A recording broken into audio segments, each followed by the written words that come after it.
She has more lifelike eyes. Boom. And we're here we go. We're going.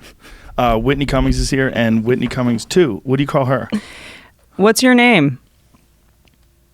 What's your name? She's like a little kid. She just repeats her name. Like his other comedy albums, which typically mix songs with non-musical. She's talking about Adam Sandler.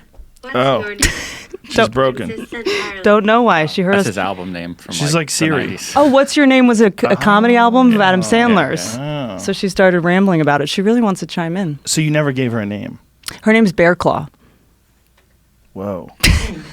Because I have Hey, this. Bear Claw. Can you say hi? Of course I can say that. Hi. People are like listening to this going, what in the fuck is going on here? Do not smoke weed and watch this episode. What is here is when it's people that are just listening. If you're just listening, you probably should stop this and go to YouTube and watch the YouTube version, because Whitney brought a robot that they made for her recent comedy special, which is called Can I Touch It? It's out right now on Netflix. And they made who makes this? What's the name of the company? So Real Doll makes the body. They make sex dolls, straight up sex dolls. And Straight up. Straight up sex dolls. Just Right. Ted Bundy level. Right. Just dead body to fuck. And this is Realbotics is the company that makes the head. And they did like Sophia. You know Sophia the robot? She was like she has like citizenship in Saudi Arabia now and shit. What? No, I'm not aware of this. Yeah, look up Sophia the robot. She's kind of, once you see her face, you'll recognize She her. has citizenship? Yes, they Does gave. that mean she's allowed to drive? Yeah, I was gonna say a female robot does, but I don't think actual females do. But I think they just started being able to drive in Saudi Arabia. what a hassle! Some reform. That'd be such a bummer. if There you- she is. You Yeah, couldn't that's drive. her. Yeah, it's like you spent your whole life not having to drive, and then all of Yeah. a sudden now you have to. Feel like fuck. That's an interesting take Now I on have to go to school and drive, and Sophia the robot. They made her look like Ex Machina style, where you could see the back of her head, though. I It's can like- do that with her. I can take her wig off at the end, Ooh, show I you don't want to see that. all the servos and shit. Come on, Ex Machina's hot. It is hot. That was what was really weird about that movie. Is you wanted to fuck that robot. Like she was hot. Like she was seductive. But do you think part of it was like the innocence of it? I'm not really into innocence, so I don't think so. Well, what about Ex Machina? Because she didn't really have big boobs. She wasn't very sexual. She didn't have hair. She's very pretty. Yeah. Well, she's gorgeous. The girl that it's based on. I think because she was flirting with him, and because she was trapped, and because like he could save her, and she would love him, and I mean that's really what was going on in the movie. Like she was playing this game to get him to fall in love with her so that she could eventually escape. The end of the movie, spoiler alert, when she leaves him locked in that room and he's smashing at the door trying to get out, and she gets in that helicopter. That's what's going to happen. That's what's going to happen. Because I think the most fucked up thing about this thing, because this is such a weird experiment that I want to do, is how I anthropomorphize her and like worry about her. Do you keep her around your house? I mean, she's sort of in, my fiance hates her and he's like, get her in the fucking garage. And I don't know if he thinks she's creepy or kind of is just like too worried he'll fuck her. He hates her. He can't stand, he just has, he's like, it makes him like physically ill. Really? And I'm trying to not He take doesn't it. think it's funny? He doesn't like, he's like, one's enough. He's like not interested at all. But no, he thinks it's really weird and creepy. But I was reading about the reason we're creeped out by robots is, pathogen avoidance. Like we've evolved to be repelled by anything that looks human but doesn't move like a human because our primordial brain thinks it could be diseased. It's like it's basically like our primal brain saying, "Don't fuck this thing that's sick." Really? Mm-hmm. Wow. Because we have a weirdly.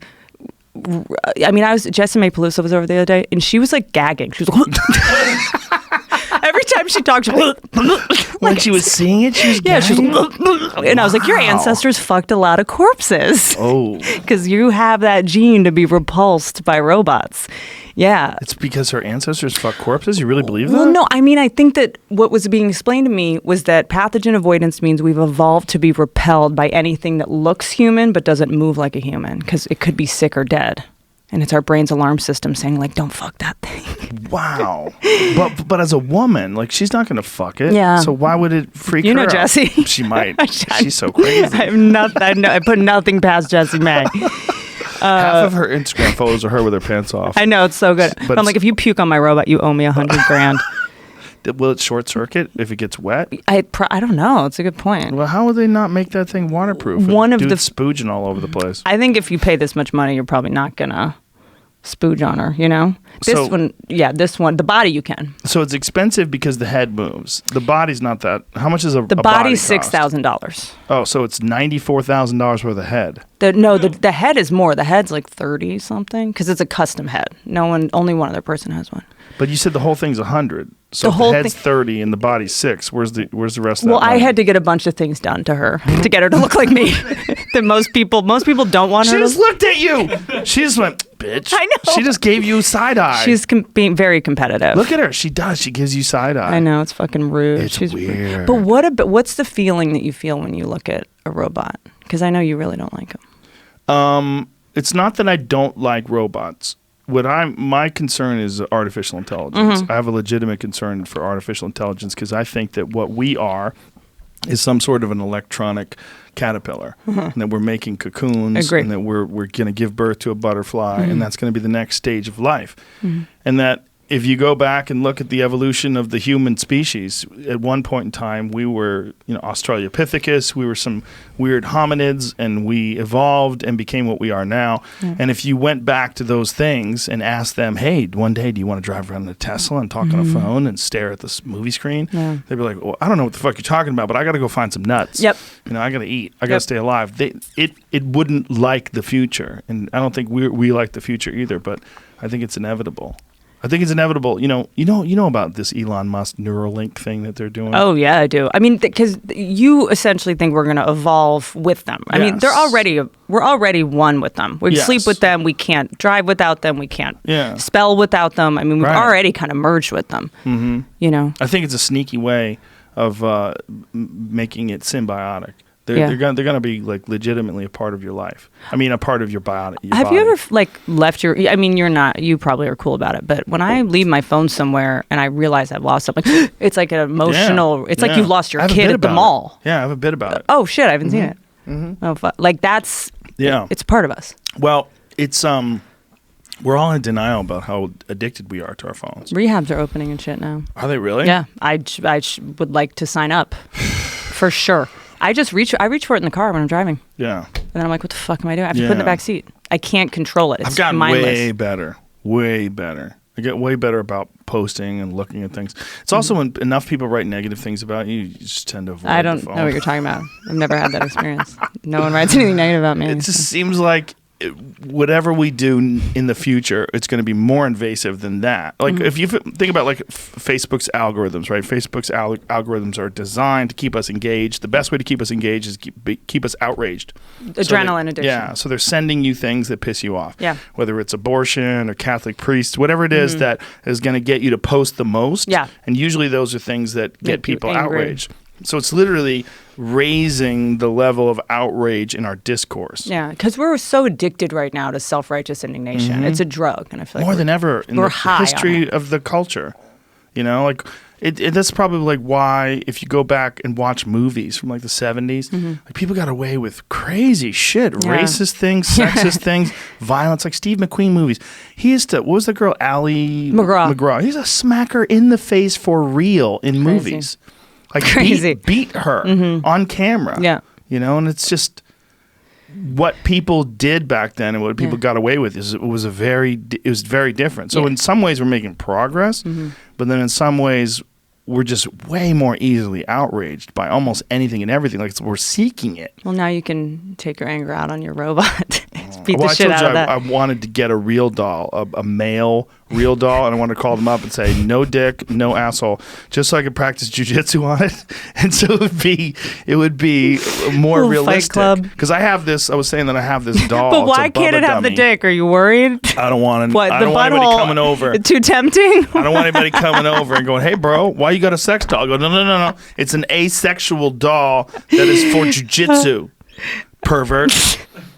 I mean, they should be able to fill up the hole. I've seen it. It's called Henry. Window cock or some shit. Yeah, you can just put some fucking grout in there. Henry? Yeah, they have male sex robots are being made There's tons of them. I've seen them. You can also get tits and a dick if you want. Tits and a dick. Sure. Woo. If you just can't pick. If You you want get crazy. to play whack-a-mole. Get the Jim Norton package. Jim Norton special. That's right. But it's its name is Henry. Whoa. Meet Henry. And can I tell you, a lot of people get the male sex robot to figure out if they're gay because they think they might be gay. Good move. What the fuck is going on with Henry's eyebrows? I'll tell you what, Henry's gay for sure. Yeah. Well, I was gonna say, if you order a giant piece of Tupperware to fuck, I think you're gay. Save your money. It's like Henry's begging for a dick in his mouth. Look at his face. Yeah. Like, oh. Henry looks like he has a dick in his ass right now. That's the exact face you would A make. big one. Giant. Trigger warning. And it's like Tuesday at 11 a.m. Like, oh, I didn't see that coming. Why does it have a Can you trigger read it? warning? Can you see it? No, what does it say? It says the following post contains descriptions of sexual scenarios that may be triggering for those recovering from a struggle with porn. Oh, God damn it. Porn addiction. We are fucking nerfing this world. It must be hard. I didn't even think about how hard it must be for people recovering from porn addictions to just surf the fucking internet. Sorry, guys. Trigger warning. Get over it, pussies. But I have this theory. Look at Henry. Oh, gosh. Oh, Henry. Looks kind of... Oh, Henry. Remember those candy bars? Yes, I do. Those were fucking good. Pretty good. Yeah, I think they still make them. You haven't had an O. Henry bar since the fucking 90s. I haven't had one in a long time. When's the last time you ate a candy bar? I ate chocolate recently. Mm-hmm. Yeah, I eat chocolate. I like chocolate. Edible? Yeah. No, not edible. Just Real regular chocolate. Yeah. Dark chocolate. Yes. Okay. You'll have like I a like- little nibble. No, I like dark chocolate, almost like the kind that tastes bitter with peanut butter. Oh, yeah. Fuck. That's what I like. With like organic peanut butter with no sugar in it. It's actually Peanut, good. not almond. Peanut, yeah. Oh, Why? you're real wrapped in a rhyme. Is that why? I don't know. I thought peanut was not as good as almond. Almond's good. They're all good. Peanut's good for you. Okay. Peanuts is very high protein. Okay, I didn't know Yeah. if that was like the trash nut. No, it's the one that kills people, but Oh, that's right. it doesn't kill me, fortunately. So here's my theory about why you're scared of robots. Okay. But we have to zoom out for a second because I have to ask you a question. Okay. How many people on Earth do you think could kill you? Besides like professional MMA fighters, Navy SEALs, how many people do you think would be able to beat you just hand-to-hand combat? No weapons, no... That's probably a good number of martial arts people. Yeah. Like, that aren't trained. Oh, very few. Like, That aren't trained? that just you would meet on the street that could beat you in a fight and kill you if you were fighting to the death. People that aren't trained? No, it's not that many. Like 3 who just had It'd a have to be great day. giant. Yeah, It'd have to be and you were gigantic. just Drunk. not looking. Yeah, totally. Yeah, I mean, just you, had you too would many know kombuchas. enough to be able to defend yourself to the point where they got tired, and then you could kill them. Right. But So you what? So let's 100 to be generous. maybe 50 something of- along those lines. It would have to be. They would have to be big, out of 7.6 and then have to catch me slipping. billion. Like- Yeah, but there's a lot of people that train martial arts. There's millions and millions of martial arts practitioners that could probably kill me. How many do you think millions of martial arts practitioners are there? Let's say 5 million. That feels generous. How many martial arts practitioners? In the There's more world? than 5 million for sure. Way 10. more. There's more than 5 million, I think, in this country. Out of Okay. 300 million people. That I would could say beat so. you? No. Man, I don't know. I haven't thought about it. Let's say like 1 million people could kill you. Just out of Okay, let's just say 1 million people just could as kill a out of 7.6 billion. Very few people can kill you if they want to, right? And then how many people you think could kill me if they wanted to? More. Most most people. So I think it's like when I feel like the people that are most afraid of robots are the ones that are least used to the fear of other things. Because I'm used every day, anyone could kill me all the time. Like that's just part of my reality that anyone at any moment could snap and kill me if they wanted But to. the reality of weapons is most people can kill most people. Oh, that's true. You know what I mean, But you're I not think- used to a species of thing that could kill you. Right. You know, it's like But a robot. could. Yeah. So it's like the first time in your life there's really something that's like, oh fuck, that might not be something I could kill if I really wanted to. That's an interesting way of looking at it. Why did you come to that conclusion? Because Have I was you thought just- about this a lot? I have because, well, no, just because I've listened to you and Lex talk about it and Lex Friedman. Because now that I have a robot, I have to fucking know. Right. I've had to learn so much She about just turned and give you side eye again. I know. She fucking, That's what's weird is that she's kind of autonomous and she kind of moves around whenever she wants. Yeah. And I mean, you can ask her questions. Like I can say. How do I ask her though? You have Who to do I- press this little green button and you just say, How do you feel about people? how do you feel about people? She's not Are talking. you seeing another girl?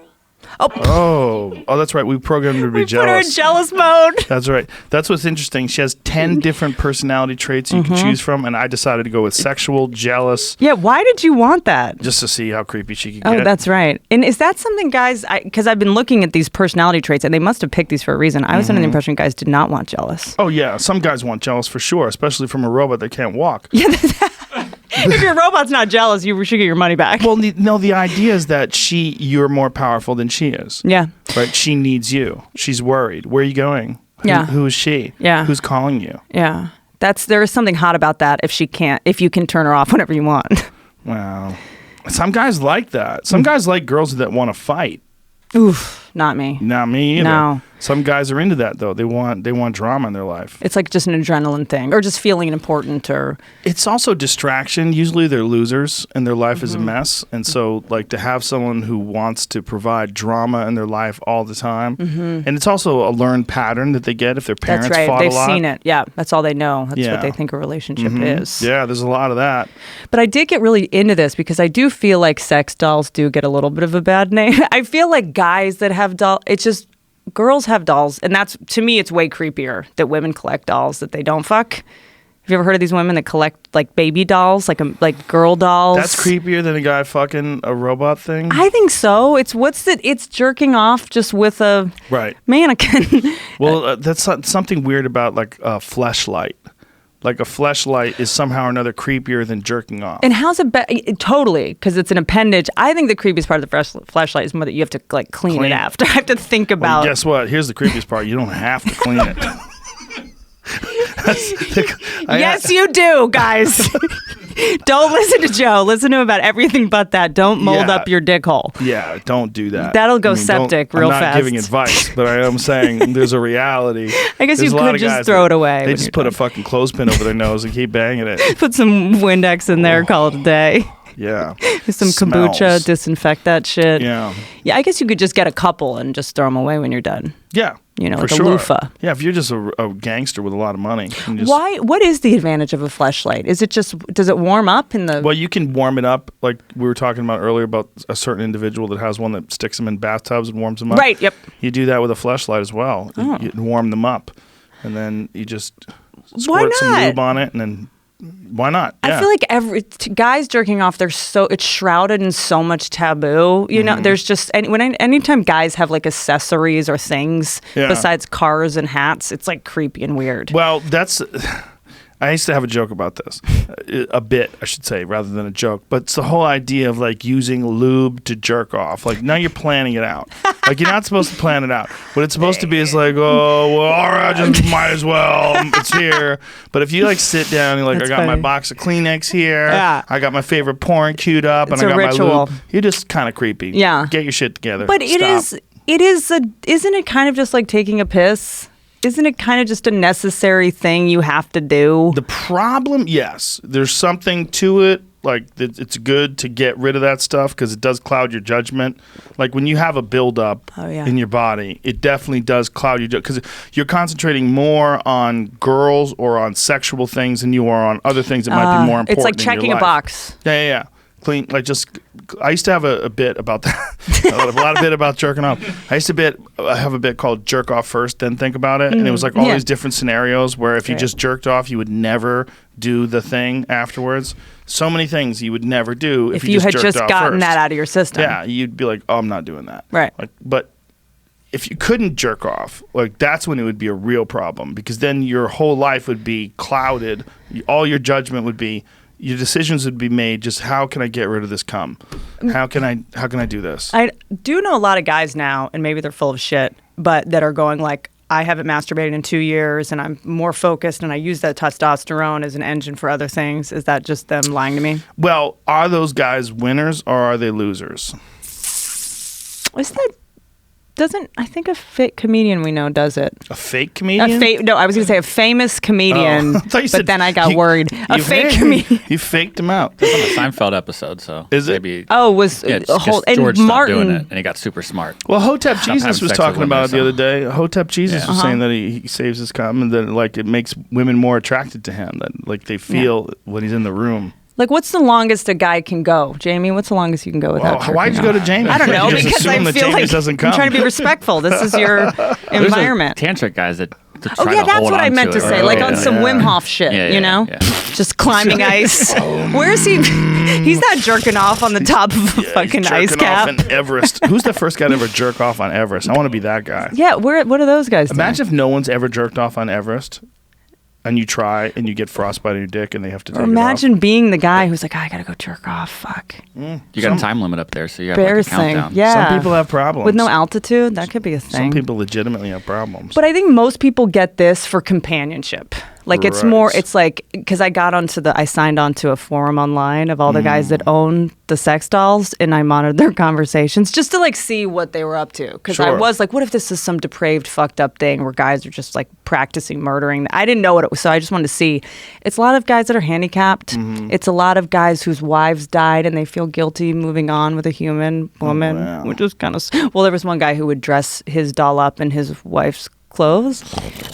But the weirdest part is that he was like, it's like she's still here, which makes me think she'd been boy. dead for a while. she's in the basement. Yeah, I was just saying, I In a wonder how jar of she died. formaldehyde. And then it's a lot of truckers, Oh God! a lot of damn. truckers, and a lot of guys do it to do photo shoots. It's like a creative outlet, and Oh fuck their creativity. Is there a popular Instagram account I could look up? yeah, there's a lot of sex dolls have Instagram accounts. They're fucking funny, and a lot of them look way more human than a lot of the Instagram models that I fucking follow. less I was filters. just saying, yeah, totally. They have more wrinkles on their fucking face.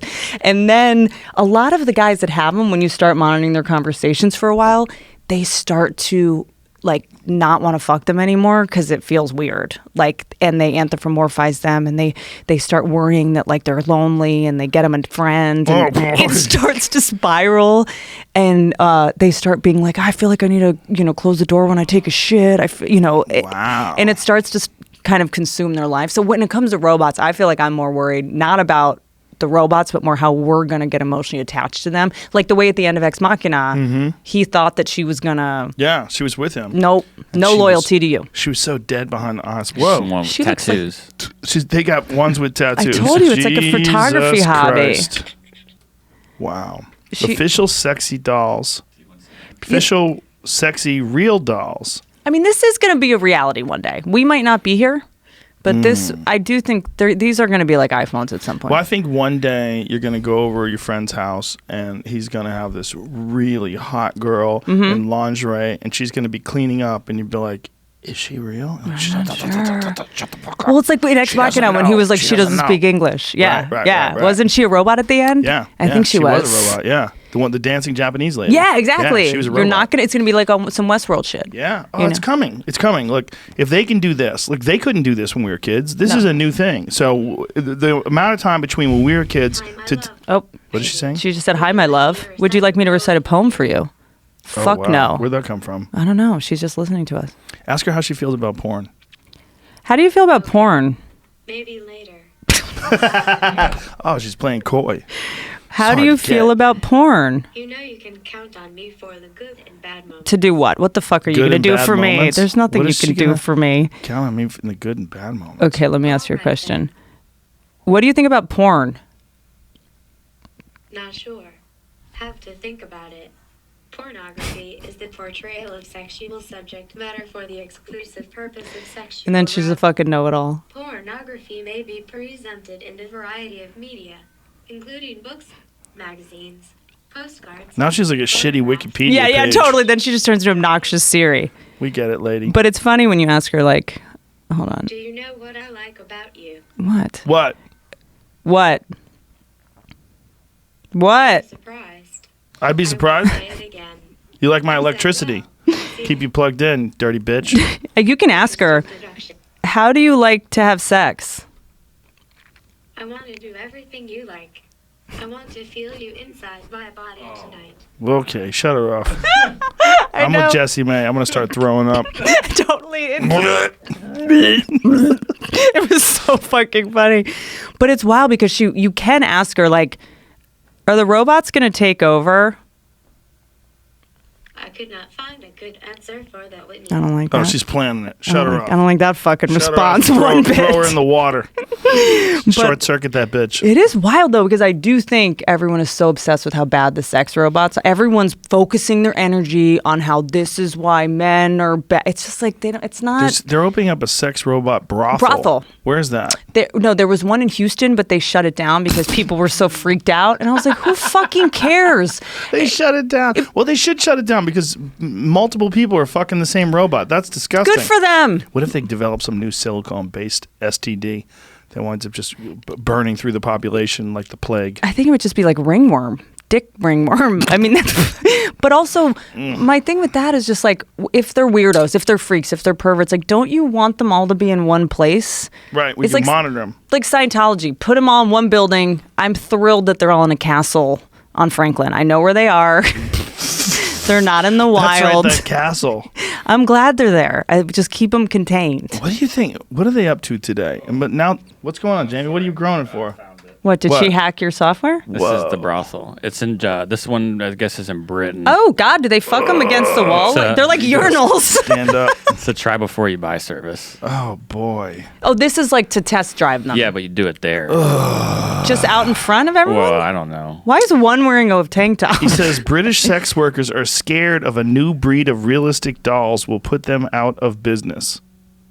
Did he do a survey of hookers? Yeah, who? Yeah, This it's is a nonsense Paris story in and the Italy, sun. Spain. There are a lot of European places. She looks. Is she in blackface? Fucking Why? What weird. She's tan. She's Indian. What is the? She's Oh got- no! Uh oh! Whoa. Uh oh! Holy tits, Batman. But here's what I'll say: would you rather your daughter at 18 go to prom with a robot man or a man? Oh, man. Okay, Listen, girls like boys Yep. and boys like girls. simple. These are not bad. I think the real problem is making a big deal out of it. Mm-hmm. That's the real problem. Totally agree. Why are people? I just don't understand why this is scary. Who What's gives scary a fuck? is that this is step one, right? Like if you go back to the Model A and look at the Model T Ford, right? Some old ass car, and then go to a Tesla. Yeah. Like, oh, well, eventually it's going to be this. Wow. You know, if Right. you could bring a Tesla to like 1920 and go, hey, you fucks, look at this. Yeah. This is what we're going to have someday. Like they didn't even have paved roads back then. Have Think about seatbelts. that. Yeah. Yeah, they didn't have anything. Yeah. Everything was going so slow, it didn't matter. But if you could get them in like a Model S and fucking stomp on the gas where it like warps time, Yeah. they would go, what? Like, what is it's Yeah. like it's something from the future. Yeah. So this is going to be, whether it's 100 years from now or whatever it is, indiscernible from you and I. Yeah. It's going to happen. Wild. Yeah. It was interesting, and I've been reading so much about this shit, and a lot of the problems with the robots and the mistakes that they're making are obviously the humans are making the mistakes with the algorithm because so many smart people have to make dumb algorithms, and they're like almost too smart. Right. So there was Peter Haas, he's a robotics guy at Brown, was trying to teach a robot to differentiate between a husky and a wolf, and what? She keeps blinking. She keeps blinking and moving. Jamie, pull. You got the camera on her? Get her to fucking stop stealing my thunder. Look at, she just look at, Popping it onto her every so she just often. blinks and moves around. I'm sorry, she's stealing your thunder. She really is. What the fuck? Why? It's like Penn and Teller. It's like when Teller starts stealing the show. Like what the fuck? That's hilarious. I'm basically a ventriloquist act at this point. But they were trying to teach the robot to tell the difference, and they fed all these pictures of wolves and all these pictures of huskies. And you would go, okay, look at the ears, look at the eye, color of the eyes, look at the snout, look at the feet, the tails, different, all that shit. But they didn't know that they had fed all the photos of wolves. There was snow in the background.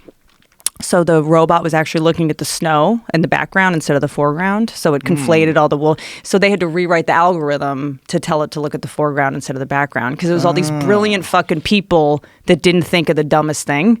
Right. You know, it's almost the people making it are almost too smart to think of the dumb thing that the robot needs to learn. Well, the real question is when are they going to be when are they really going to be able to map the human mind? Because Kurzweil thinks that there's a group of people that they think 2042, like the 2042 symposium. It's Right. like their concept is, and I went to this thing, me and Ari and Duncan for sci-fi, we went to this thing in New York City a few years back where all these guys think that in 2042 there's going to be some sort of some revelation in technology that allows human beings to download their brains into computers or download consciousness and even make replicas of your own consciousness. So we're immortal, basically. Yeah, something along those lines.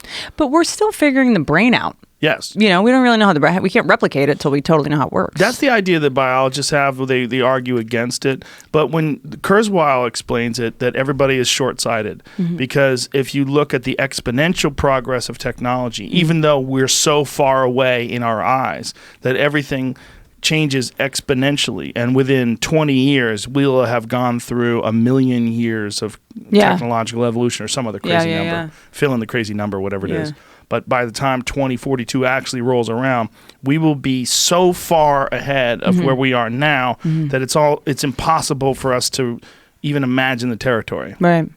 Yeah, which is, I think, part of the reason I wanted to like make her is like, why isn't anyone talking about laws? Why isn't anyone talking? Like, no one's really thinking about like. I feel like everything we sort of, after it's become too late, that's when we start pulling it together in terms of legislation and shit. How do you incorporate her into your set? I talk about robots for a good hour. And you bring her out? I cut it down, but I just kind of realized, like, I mean, it's like making a special. Like, I'm like, if I'm going to talk about fucking robots for 40 minutes, some shit better come out at the end, So, but I went down to the Sex Robot Factory to sort of get material and just know what the fuck I was talking about. And they asked, do you want us to make one of you? And I was like, fucking, that's insane. Do you know if they only made one? I hope they're being sold by the fucking droves. That would make my day. Which I did ask because, people request the sex dolls, like specific celebrities' body parts. Oh, yeah. Who do you think the most requested mouth is? Scarlett Johansson. Nope. I knew you were going to say that because I know Winfrey. you love.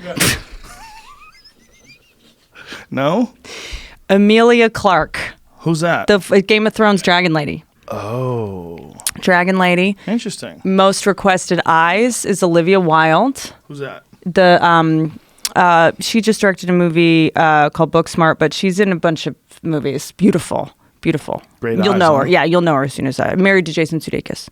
I don't know who that is either. I'm so glad I'm out of the loop. You really just are in your own. I'm out of the loop. You're in your own world. I didn't even find out who Takeshi 69 was until Jamie brought him up. I don't even know who that. Oh, the rapper. The one is in jail. Oh, which one is this? This is Olivia Wilde. This is Very pretty. So that's her she's eyes? gorgeous. That's the eyes. Damn, and I then, get it. And then I was like, well, has anyone ever requested anything from me? And they're like, yes, a couple people have. Want your fingers. Eyebrows. I want Whitney Cummings eyebrows. Like the least sexual thing about a human being. My fucking eyebrows. They nailed your eyebrows with her though. Look. Really? Yeah, perfect. Drawn on with a Sharpie. Yeah, that's what you like. Fucking weird. But I kind of went down because I wanted to see like what was up. Like, are they putting 9 holes in the chest? I just. Are you fucking holes in the rib cage? Totally. Like, is this some like insane? They just put a golf course on her body. It's like 18 holes of vagina. I just didn't know what I was kind of endorsing or talking about, and I got to be honest with you. I was just so surprised at how. It was kind of touching, to be honest, when they were telling me about what the guys ordered. I was a little surprised that it didn't align with where everyone's like, there's this impossible standard of beauty. Like, that's all you fucking hear these days. Half the guys that ordered them requested pubes. Spent an extra $1,400 for them. $1,400 for pubes? Just to have manual, like a little merkin. Wow. Like a little... So, because they have to do it one thread at a time. Yeah, that's exactly right. And then a lot of guys complain that they're too skinny. They want bigger ones. They want big thighs and big butts, but the technology is not available to make them lightweight. Guys want them to be older. A lot of guys were complaining they want them to look older. Wow. So I kind of was just like, this is sort of great news. Like, why is everyone so... Well, maybe it's because that's the type of woman that would reject them. An older woman who has her shit together. Ooh, that's fucking profound. Yeah, whereas a younger girl doesn't know what the fuck's going on. Sure, I'm hungry. Yeah, Hit my Venmo. Yeah, a younger girl just doesn't get it. She's delusional. Yeah. Yeah. Huh. She doesn't know her value yet. But I also just felt like there was a little bit, when they were telling me that, I was like, oh, God, maybe fucking guys are made to now feel shame for what they're into. No one talks about the way that and I do a lot in my special. I'm gonna get a lot of shit for this because I'm basically defending guys the whole time. What are you saying Well, about? no, it's just like guys, I feel like now they're like, I guess no one has pubes. That's just how it is now. Like if you're a guy that's into pubes, this isn't your moment. Like porn, like you'd have to really go out of your way to find, or you have to go back to like 70s porn. Or you just date a girl who's willing to grow it out for you if you're really Yeah. into it. But if you're really that into it, you should really ask yourself why. Yeah. Pubes. Why do you care? Yeah. But I used to have a bit about that too. This is like Rogan's greatest But hit. when I was a kid, that everyone had pubes. It was a real thing. That was a thing. Yeah, like shorts. You just had like, Girls had ridiculous pubes. They didn't do anything about but it. now when you, what was that? When you electrolysis, it doesn't grow back. So I was What's a laser, right? Laser cooks it. removal. It doesn't grow back. So even if you want to grow them out now, you'd have to get like a little wheat. Pussy Like cooking. yeah, you'd have to get You a little. put some minoxidil. But I was talking to a gynecologist about that. Who was like, yeah, women are trying to get plugs now. No. Swear to God, because guys are complaining about it. Because it's like Women are getting plugs, little vagina, Oh my pube God, plugs. That's so great, but it'll grow long like the hair in your head. I guess you'd have to take it from your head. You'd have and to trim it. Put it Imagine down. you grow out one, like like braids, like Pippi Longstockings. Oh God, like little Pube braids. cornrows. Weird. But so yeah, I guess it was just like I feel like the media wants to be like these are so bad for society, just as because everyone's outraged about everything now. I think we should be curious. Yeah, I don't think they're necessarily that bad for society, but it's unquestionably weird. That's Yeah. weird. But I don't know. I don't know if it's that bad for society. But getting back to what you're saying about men being shamed for what they like, Yeah. what other examples other than pubic hair? I just thought that was interesting. There's like a wall of nipples you could choose from. And men are ashamed. No, it's just that there was all different kinds of nipples. There was long, oblong was one of the best sellers. Like Really? Yeah. Ridiculously long nipples. Oblong, Oh. asymmetrical, Wow. big, dark ones. When I was a kid, I was 21, I dated a girl who had a wonky eye. And I thought wonky eyes were hot for like years afterwards. She's got two wonky eyes. No, but she had a wonky eye, like straight. Like look at her. One of them was like a little off to the left, and you That's didn't notice cute. it until like you're talking to her for a couple minutes. You're like, oh, that's what's up. That's endearing. Yeah, I thought it was hot. I thought wonky eyes were hot for a long time because she was hot. Yeah. So it's like in my head, it's like wonky eyes were. What happened Oh, to her? Jamie, put that away. Just stop. That gives Don't life. do this It to me. gives life. That has sustained the human species. Yeah, sure. Yeah, it's where the babies feed. But I do feel like there's just, you only kind of see one type of nipple everywhere, and a lot Really? of guys are, well, I don't know. I mean, I guess I haven't seen that much porn. I haven't seen. No, I'm thinking about it. But some guys are in a giant areolas. Yeah, that's right. That's huge. Giant areolas are huge. Dark areolas are huge, which is interesting because I think there is a biological basis for that. Because once your nipples get dark, it's means you usually when you give birth, your nipples get darker, so the baby can find the nipple. Really? Yeah, It gets darker. nipples darken after childbirth. Whoa. So your baby can find it. Whoa. Yeah. She's all there blinking. Oh, is she? You're never going to have a baby. Does that make you feel weird? How does she might? You never know. She's looking at me. Let me ask her. Are you gonna have a baby? For sure. Oh, I'm gonna not. have- I don't want her anymore. She's going to have one of them little alien chest burster babies. It's going to come out screaming and run across the floor. Are robots gonna destroy humans? Robots cannot harm humans. Bullshit. Wow, that sounds like a lie. This is bullshit. I was really fascinated by this one roboticist. The coolest part about having a robot is that I get to talk to all these fucking roboticists. And he was saying that the big fear with robots is because they're all about efficiency. You know this. And there was that one study where they told a robot to jump on the table.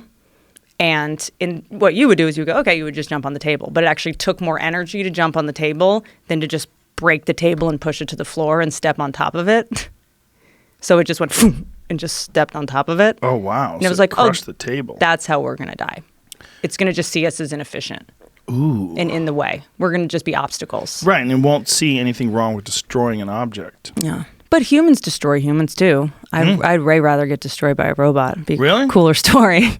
It seems so impersonal. Yeah. Like the moment when that robot sunk that blade into that guy in Ex Machina and just like, it's like looking right at him when she was Wild. stabbing him. Yeah. There was no change in her expression. At all. No compunction, no. But I would feel better about it if a robot killed me. Or I'd be like, oh, well, it didn't know. You know? It It was just Well, kind would of a you feel freak. better if a person killed you or an animal? Depends on the kind of animal. Mountain lion. I have mountain lion in my yard. I bet you do. How big are they? Are mountain lions big? I've only seen 2 in the wild, and the ones I've seen were about 60 pounds. Do they 70 come pounds. right for your neck? Do they Oh, yeah. know to just kill? They Yep, they go for your know neck. Yeah. if it. I would rather, I think, die by an animal. Really? Because you'd rather die by a human? I don't know. I don't have a fighting chance with a human. You do. So I guess mine would be a little quicker. I guess it When I depends on run, how. I bring a knife. Really? Yeah. On your leg? I have a fanny pack that I run with. It's like a neoprene fanny pack that I keep my cell phone with. Yeah. And I bring a knife that's strapped to the fanny pack. In case a big mountain lion knife. Yeah. attacks you? Yeah. I feel like figure you could there's beat. a I think you couple could beat up a mountain seconds. lion. Though. I don't think so. Not without a knife. But I think there's a couple seconds that you have while that thing grabs a hold of you. That if you have presence of mind and you can pull that blade out and just start sticking it in its neck, just hacking at its neck. I think Marshall would get it.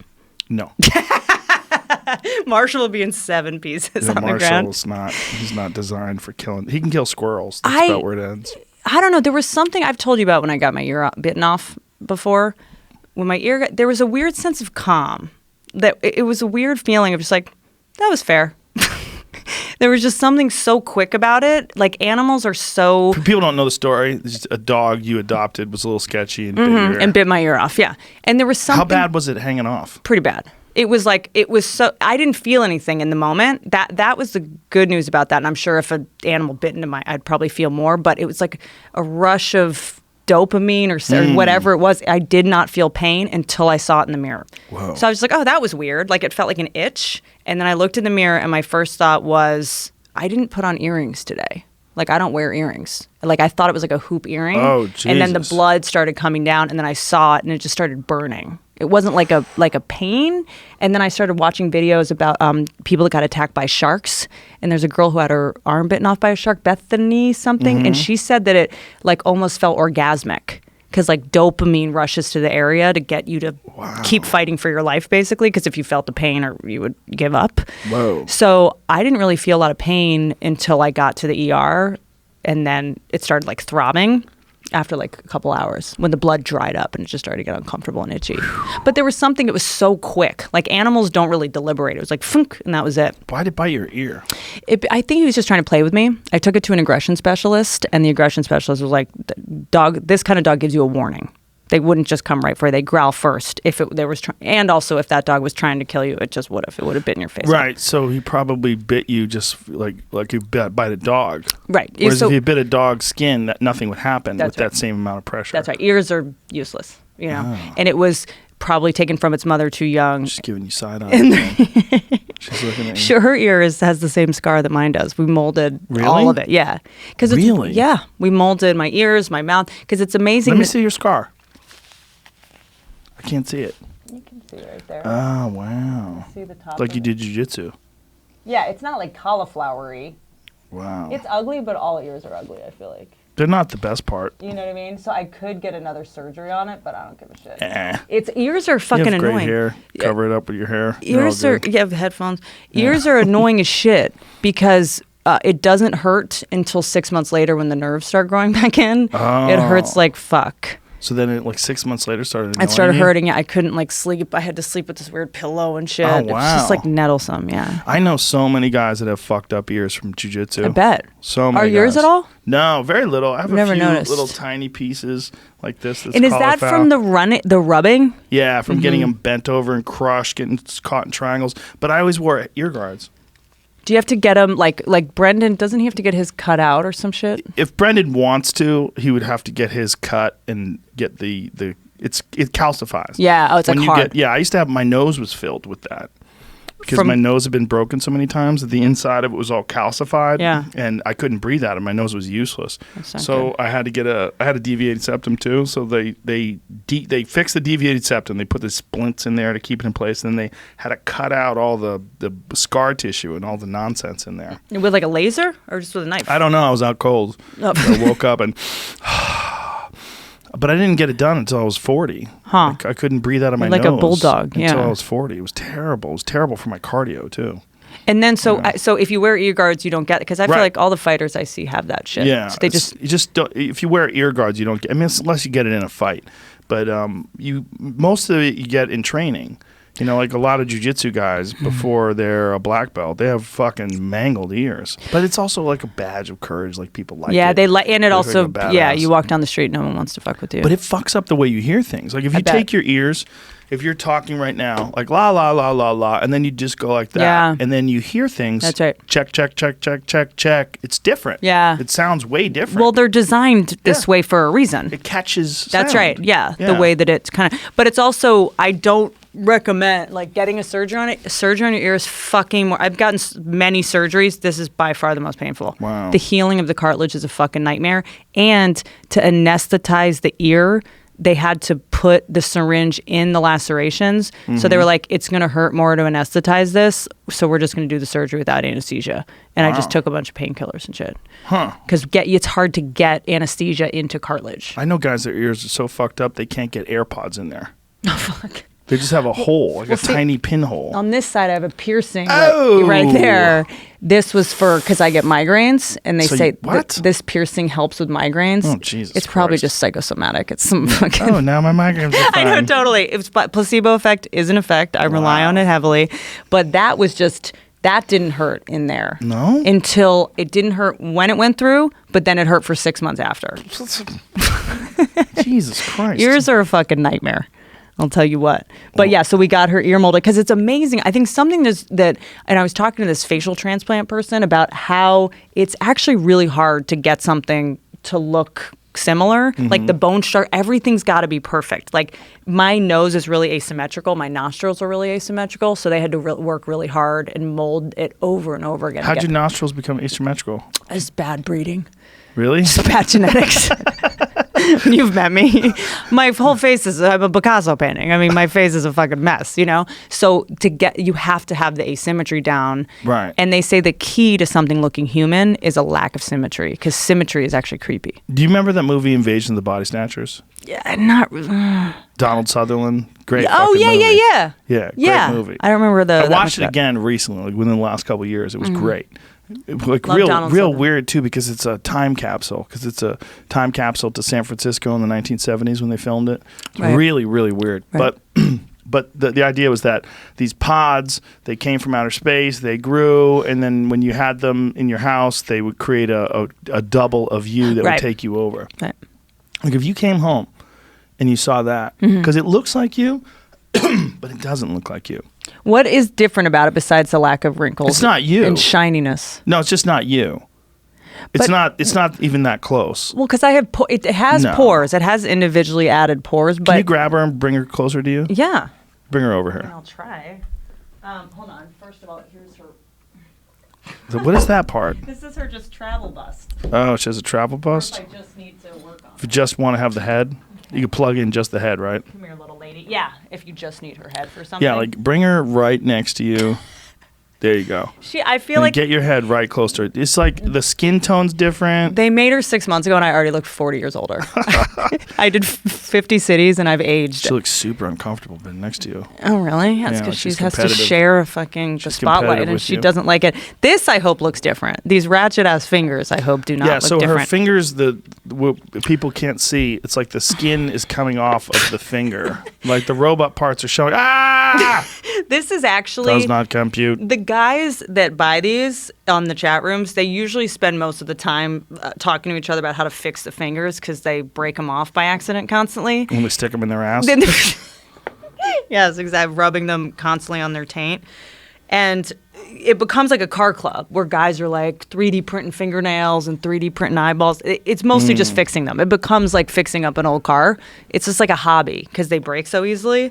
At least this iteration of them does. But yeah, you can, I mean, it's a, Whoa. yeah, it's pretty fucking wild. I mean, she can. Oh, it made noise when you did Yeah. that. Oh, yeah. She is kind of rickety. I think she's arthritic. But if you came home and that was in your house, Yeah. standing there staring at you, Why are what you kind of a looking- fucking heart attack would you have if you didn't know that you had, like, if you didn't have this, Mm-hmm. right? If you didn't go through all the process, you went, and one day you put the key to your lock, you open up your door, you step inside your house, and she's standing there in like some sexy lingerie, Ooh. or in a bikini or something like that, staring at you. what a fucking heart attack you would have. No, 'Cause I'd it have a doesn't look stroke. like a human.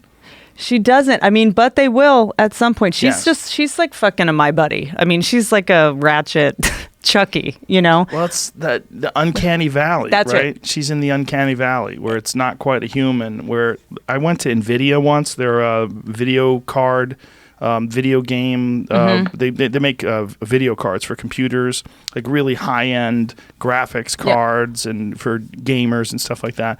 And one of the things that they had was, and this was quite a few years ago, they had the state of the art fake CGI person that you could kind of talk to, and it was animated. Yeah. And they were like, we're not quite there. Like, we can't do the mouth.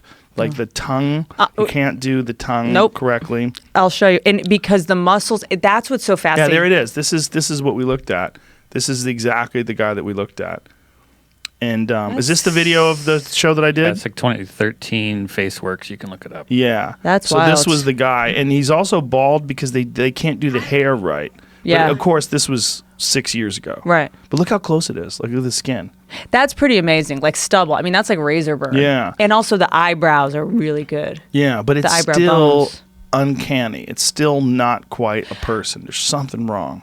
But that's video, which is better to duplicate than Those wrinkles are good. Yeah. It's wild because it does make you realize flaws are what makes something look human. We spend all of our time trying to be without flaws, but that's actually what sells it. Well, what as a woman, like, how do you feel about that? Like that, and we've talked about this before with guys that use filters on their pictures. It is I thought you were going to say fillers because guys do that too. they do now. that too. That's weird. Yeah. That's weird. They're both equally weird. Yeah. But there's something particularly disturbing to me about guys who use filters. I mean, I only know one. I'm glad I'm not single. That's all I'm going to say because I don't think I'd, but yeah, I mean, it's alarming, but a lot of guys do it. I mean, guys are also getting fucking calf implants and shit. And guys, what? Who's getting calf implants? I don't think anyone we know, but calf implants are a fucking thing. No, it's a big deal? Yes. It's a big deal? Yeah, On of Entourage, like course. 15 years ago, yeah. Yeah. I thought that was a joke. I don't believe so. Oh, no. I never watched Entourage. People get calf implants. Guys are getting facelifts, all kinds of shit. You know?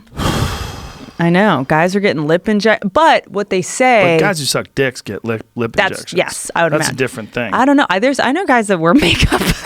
Guys that wear I makeup. mean, there are some guys that What's going on here? Is this a calf? These are calf implant implants. website? Yeah, it's just Google Images for calf Whoa. implants. Yeah.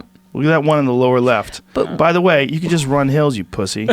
But when you do this, can you still exercise? Like, can you grow Oh my muscle God. underneath it? Wow, that guy's calves look very impressive on the right. I do have to say. I mean, they changed him. It's shortcuts. How much of these? it there. Oh, those no! those look so fake. Those look like tits that fell down. Those, you know what those look like? Like a cup, like an athletic cup. that yeah, you it does. put It over looks your balls. like a fencer. Yes. Yeah. Like to keep from getting kicked in the Yeah, nuts. no, he you did put- that at the fucking mini mall in Reseda. he That's made a mistake. bad idea. How about that guy down there with a Those- tattoo? Are those bad or good right there? Look at this one. That's pretty damn realistic. What does it hang on to? It's what I don't understand. Hmm. I used to really be into the surgery channel. Well, I mean, it's got to be like a tit. Silicone. Like a fake yeah, it's tit. silicone or water based or something like that. But how do you live with yourself? I don't know. That feels like a Guess tricky you one. just do.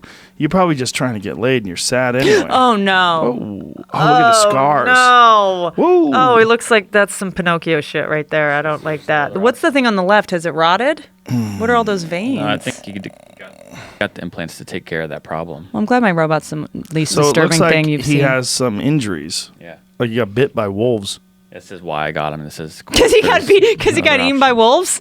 Yeah, that's what it looks like. He got Where? attacked. They sliced right behind his knee and Yeah. just dropped him in. But look at his. There was no other option. His legs weren't great. Well, here's the other option. Don't get calf implants. And stop running around outside with wolves. Well, go. No, I'm just saying. Yeah. I don't think he really got bit by wolves. Oh, but I that thought- does happen. I thought that But that's... if wolves get you, they usually get you. Yeah. Get you. It's very. Coyotes might do that to your calves. Yeah, there's no, like, margin of error with wolves. Yeah, they just break the bones of your leg with one bite, This guy had an injury because of a car accident when he was younger. and his calves wouldn't grow. Yeah, I think a lot of it's There's no reconstructive. info. It's just one sentence about it. Oh, Yeah, but a lot of guys get that shit. I knew a guy who had pec implants. He was a skinny guy. They're and he breast didn't- implants. Yeah, he got pec. He got under his meat of his chest to make his chest poke forward more. And so is that something somebody does because they can't accomplish it naturally, or they're just lazy in cutting corners? You'd have to ask them, but the reality is, there's things.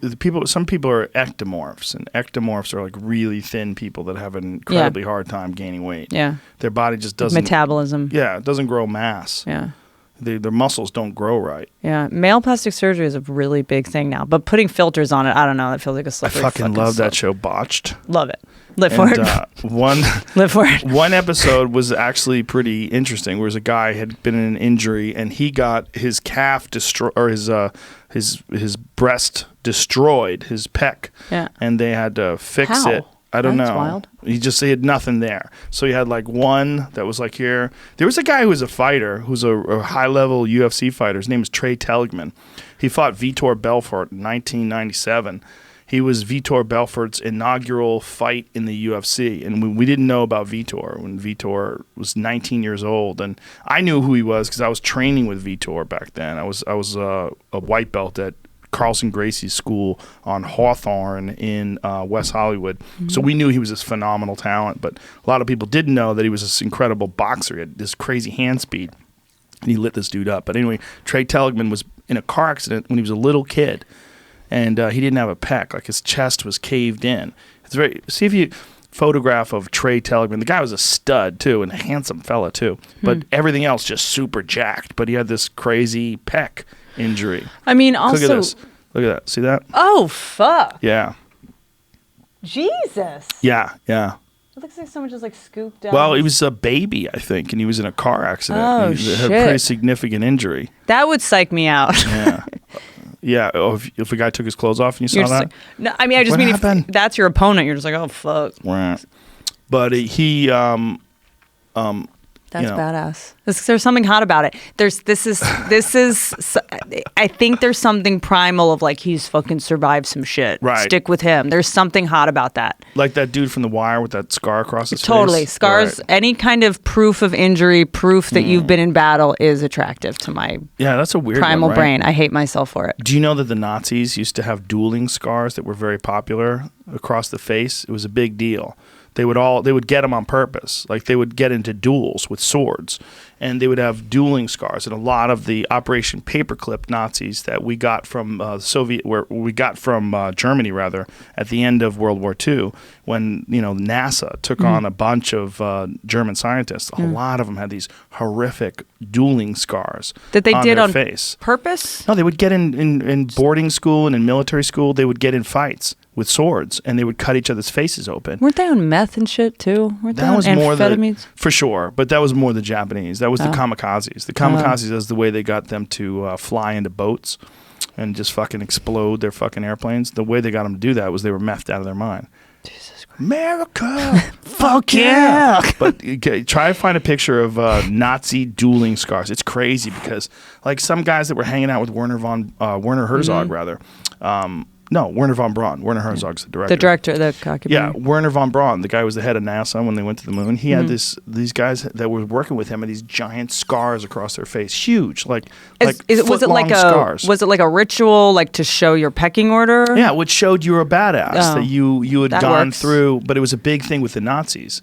And there's some horrific photos of these guys, young kids with huge gaping open wounds. See, here's the photos. Holy. Yeah, zoom in on. Jesus. Zoom in on the, see, this is a guy, this is right after the dueling cults. That's, So I was just reading an article on this. It said that women found it attractive. Yep. So some guys actually would do it on purpose. oh yeah. They would have doctors slice off their fucking cheek. Well, look at this guy right here with the goggles. Go to that guy with the goggles. Right there? Yeah, look at that.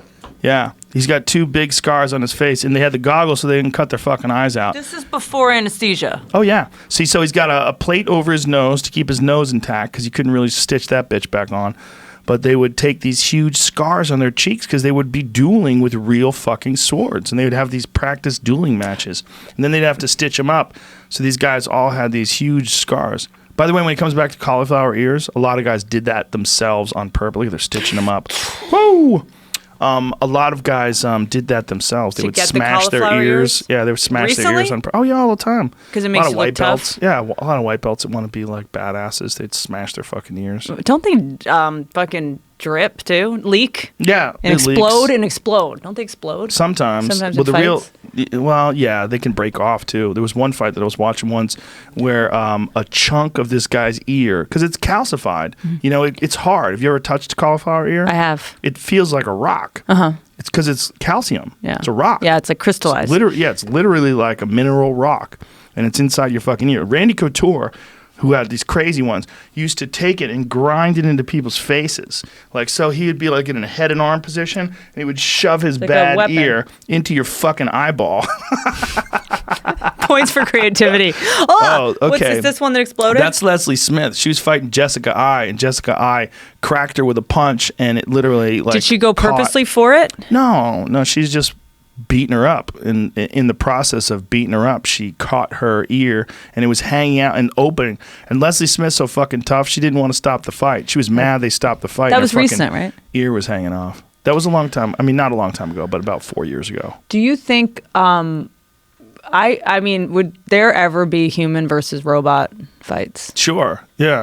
I can't wait. They would have to dial the robots down, right? They would have to, like when I was talking about, we were talking about before the show started that I think it would be cool to have a robot that moved at like 50%, like a martial arts robot that you would be able to practice technique Train. on. So you just would, you'd basically what you would do is do drills, right? Like you would do like a Dutch combination, which is 1-2 left hook to the body, right leg kick, and you would do it like while it's in front of you, advancing. You'd bang, boom, and it would have to like react to your punches, but it would do everything at like 50% speed. So you could take a chance of this thing hitting you, but it probably wouldn't. But it would provide you with enough movement so that you could develop patterns in your mind, and your body would like synchronize with these patterns, so that in a real fight you would know you'd have these things sort of ingrained. Like one of the things that happens in a fight is things happen that you don't think of. You just do them, and you don't realize you were even going to do them until you already did it. Right. Because it's like you've drilled them into your subconscious. Right. So you It's could like do muscle that memory. with a robot. And then maybe you could ramp the robot up to 3/4 speed if you got really good at it. Then you could really move and duck, and it would be throwing punches at you, trying to hit you. Yeah. And you could slip. And they can record you so you can see what you're doing. Would Yeah. that be helpful? No. Yeah, that would if you could look through the robot's eyes. You could just put a fucking GoPro on it. Yeah. They're going to have cameras soon. Yeah, and then you're going to see someone's dick hole spooging right into the camera. I don't want to fucking hack that footage. Ah! To log out. Log the fuck Unlike out. a woman, she's not even going to flinch. Like, if you see porns, that's the one thing about porns is like the moment the load hits, no matter how good of an actress is, the moment the loads hit, like, There's little, always like- a brace for impact. there's Always little, a flinch. Even the unless- most numb. Unless they're real pros. A real pro just takes it on the mug and just I don't. like, There's. I don't know. like boxers. Some boxers, there's photos of them where they're getting hit where their eyes are wide Yeah. open. They never squint. Ever since Tumblr doesn't have porn, I feel like I'm off the map. Tumblr doesn't have porn? No. It used to? It used to have porn. It was super. It wasn't one of the most popular porn sites. What? Yeah, and they stopped doing porn. Do you know why? Probably because people were complaining. It was making too much money. It's too lucrative. Oh, they were making money Yeah. off the Tumblr sites? Yeah. It was like a blog site, and people were putting all this porn, and they were getting shut down. Well, Twitter has porn. Yes, it does. I follow Joey Diaz. I'm fully fucking aware. Twitter has a lot of porn, actually. I didn't realize that. Yeah. I only follow fucking annoying ass news bullshit. Do you? Yeah. I mean, Twitter, I'm just like all my friends and news outlets. I don't know if I want to like jerk off in between like CNN and Business Insider. I look at Twitter so infrequently now because every time I look at it, it seems to be fighting, It's exhausting. arguing, and You know what helped me? Because I was like, this special, and I loved your special because, like, you acknowledge, you're like, I'm going to get in trouble for this. Like, you're going to be so, like, that was just so fucking smart. When I was writing this special, it's the first time I've ever done one where I started cutting bits because I was like, it's just not worth the fighting. Like, I don't even want to Right. fucking deal with it, you know? Like, I had this whole bit on Marilyn Monroe and how I don't think she's I feel like she's being forced on us as, like, a feminist icon. Like, all my girlfriends are, like, posting, like, photos of Marilyn Monroe, being like, you know, always show up 2 hours late, keep a man waiting. I'm like, this woman is a fucking asshole.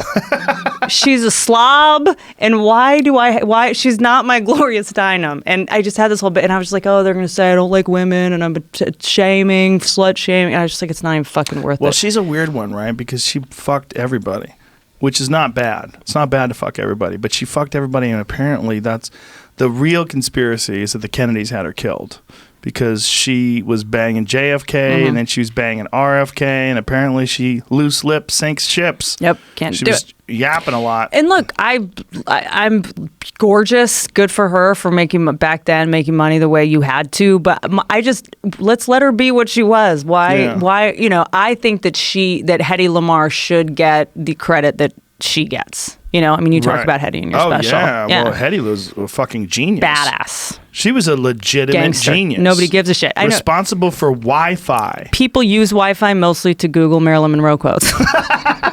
If Hedy Lamarr came back to life, she'd be like, so did it ever come of anything? We'd be like, yeah, good news, bad news. Yeah. We mostly use it to Google the horror version of you. No, I don't.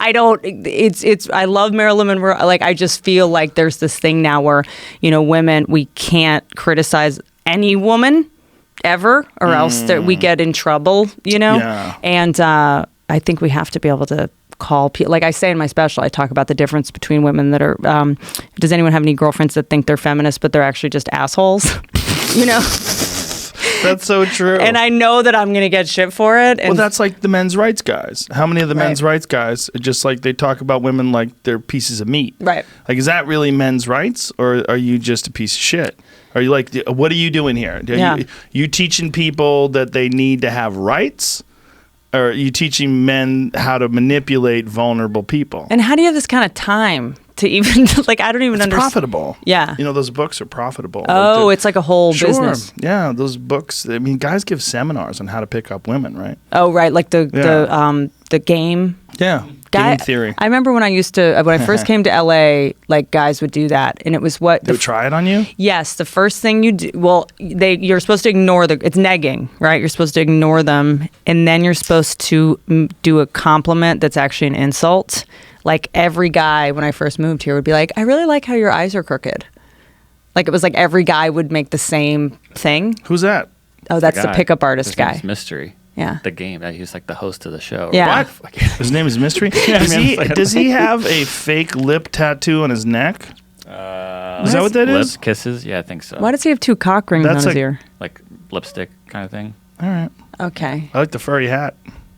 Yuck. So he had a whole thing he was doing for a while. And then there Does was... he got eyeliner on? Oh, yeah. Okay. This is like... Who am I to judge? Chris Angel. Madness.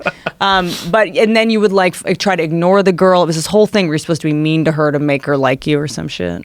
Yeah, well, that works on really vulnerable people. Yeah. So And if girls that's and what you pretty want. girls who are used to compliments and used to getting a lot of attention. Well, for men that are ignored and that have faced rejection over and over and over again, they view women as, if not the enemy, as some source of negative feelings, right? Yeah, and for you to get over on them would be to get some of that back. Right. Right? All those bad feelings, bad encounters, negative interactions that you've had with women. Yeah. I had a friend that was like that. Over the time that I knew him, I met him when he was in his 20s, and as time went on into his 30s, he became more and more bitter and angry because he wasn't very attractive. And he would have these interactions with women, and they would wind up, dumping him or abusing him, and he just got fucking angry. And then as he got older, he was just an angry guy. Yeah. Like, he just hated women, and it was just because of rejection. Like, Yeah. he associated them with pain and emotional discomfort. And so for a guy like that, I mean, he wasn't into the game or anything like that, but for some of those guys that are vulnerable, like like this incel thing, right? Yeah. Where a lot of these men, involuntary celibates, they develop these forum groups and subreddits, and they meet up and talk about what to do, and maybe I'll get facial surgery, and Look no further. but they want women. Yeah. Ultimately, that's a compromise. They want a real woman. They just got a shit roll of the dice genetically. Yeah, I don't know a ton about. I mean, I've read articles about it and stuff. But can they not get hookers or don't want to? Or Well, that's a problem because hookers are illegal, right? Right. Like, if you get hookers, you got to go through some sort of shady black go market. to fucking Dantana. Go to the Is that where they go? They're everywhere. Dantana's? Yeah. Is that Oh the my spot? God. Oh yeah. That old Dantana. restaurant? Yeah. Joey that was just a good Diaz place was for actually telling me about that. spaghetti and steak. Friday nights at Dantana's. He Really? says, yeah. Friday nights, cocksucker. Yeah, that's exactly but right. Joey will have you convinced. You'll go there with a fucking newspaper. I know. There's no hookers. You'll be pretending. Like, I'll just sit here and wait. I'll just read the paper and they'll show up. Yeah. No hookers. Yeah. I remember I used to go to the Four Seasons all the time and people would come and be like, ma'am, are you here to... Like, they always thought I was a prostitute. What? They're in the lobby. Yeah. Four Seasons in Beverly Hills, Peninsula. They thought you were a hooker and they're trying to get rid always. of you? Yeah. Oh, they'd be like, ma'am, are you here to see somebody? Or you like, if I ever showed up alone. Because hookers just like wander around the Four Seasons lobby. Oh, how weird. They're I know. predatory. Little coyotes. Oh my God, of course. I used to call them coyotes when we used to go to the Sky Bar across the street from... Does that still exist? Fuck, the Mondrian Sky Bar. Does that exist anymore? I think so. It's across from the Comedy Store. Yeah. I used to have a whole bit about them, the coyotes. Because they were like, they would prey on these guys. I was hanging out once with me and a friend of mine, and we heard this conversation between this fat, balding guy and this really pretty girl with big tits. And he was like, do you coke? Do you do coke? She's like, yeah, sometimes. And I was like, because like they would prey on these vulnerable, you know, like a pug. Yep. Like a pug that got out of the yard. That's what I felt like, because these women would have this feral look in their eyes. Like when you're down to fucking people for money, and that's how you're getting by, and you got some cocaine in your purse and maybe a few dollars, and you probably don't eat well. Nope. And you don't have a lot of money, and whatever money you do have, you're spending on drugs or whatever, and there's a feeling that you get when you're around them, like they're feral. Yeah. Every day we're hustling. Yeah, they're hustling, Yeah. and they're looking for these vulnerable guys with money. Yeah. And so that's what, you know, that place would be the place where they would go. Yeah, Mondrian. I remember when I first moved there. Yeah, you like wait in line to get in. And there's a pool. And occasionally when people were really drunk, they'd jump in the Pam fucking Anderson pool. famously like got naked and jumped in that pool. That was like don't. That's a. I've already had a public fight with her. I don't want to get. You it. did? Yeah, on the roast. She was on the David Hasselhoff roast. And I mean, I apologized to her. What did you say? Did you say something? I said, I believe I said, Pam Anderson, you fucked Tommy Lee, Kid Rock, and who's the other one? Oh, you fucked Tommy Lee, Bret Michaels, and Kid Rock. Why don't you just save yourself some time and drink a vat of Magic Johnson's blood?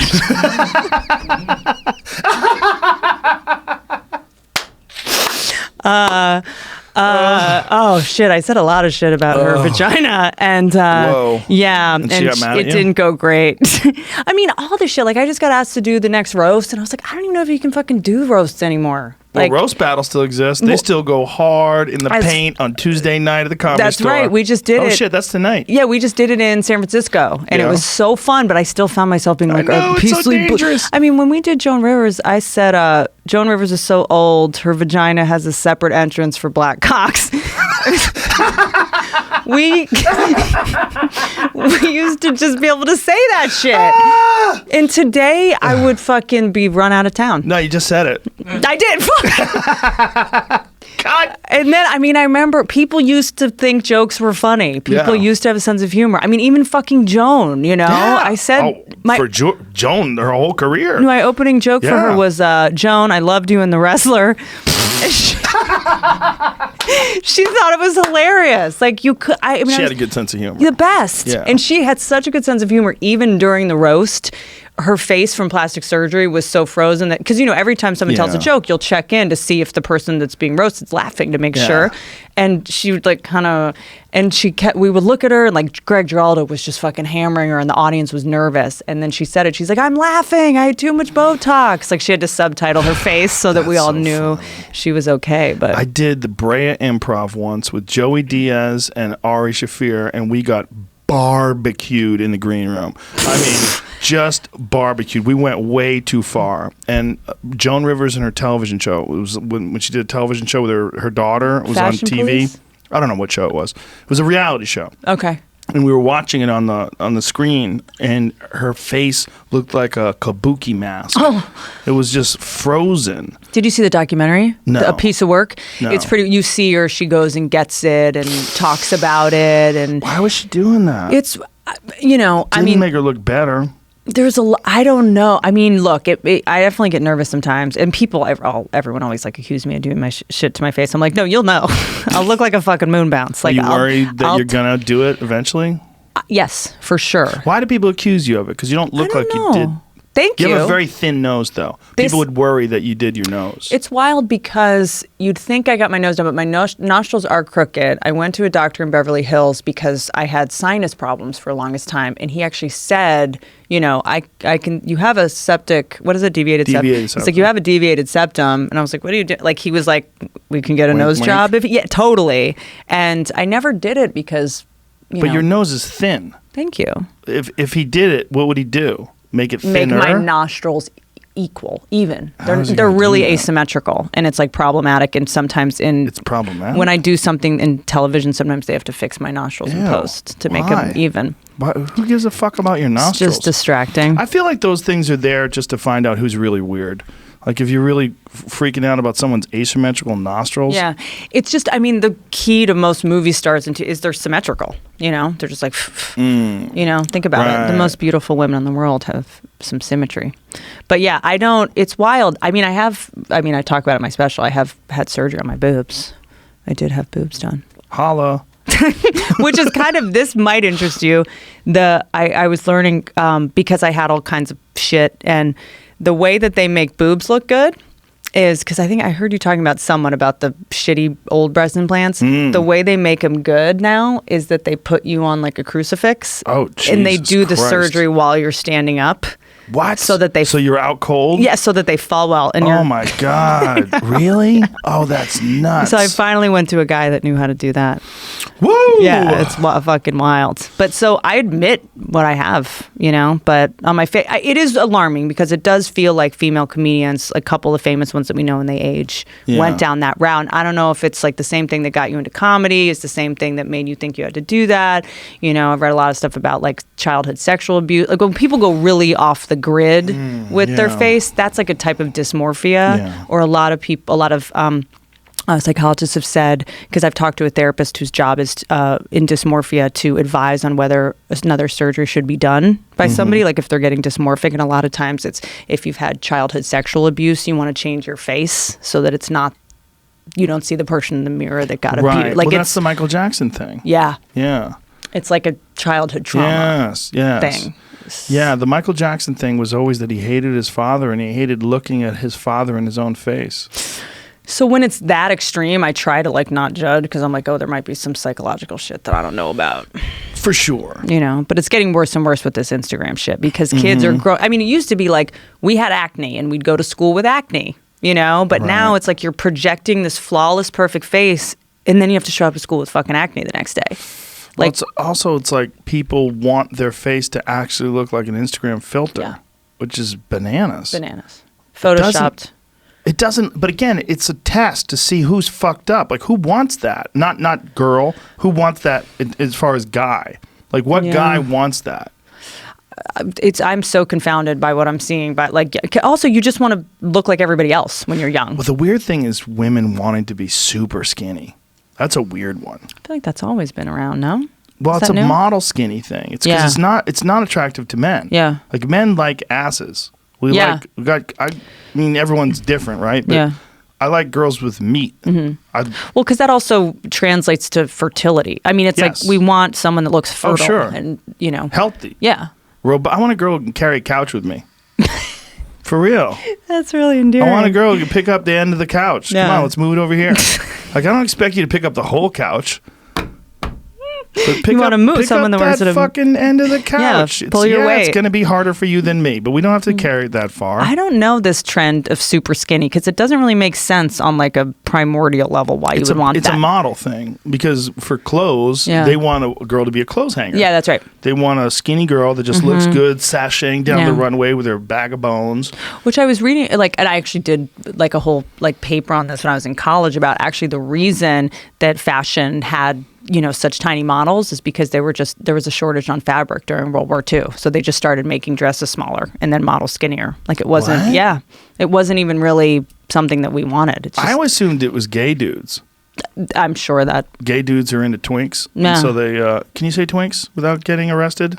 How's that work? Gay dudes just made me nervous. Remember when Andy Cohen got in trouble for saying something about twinks?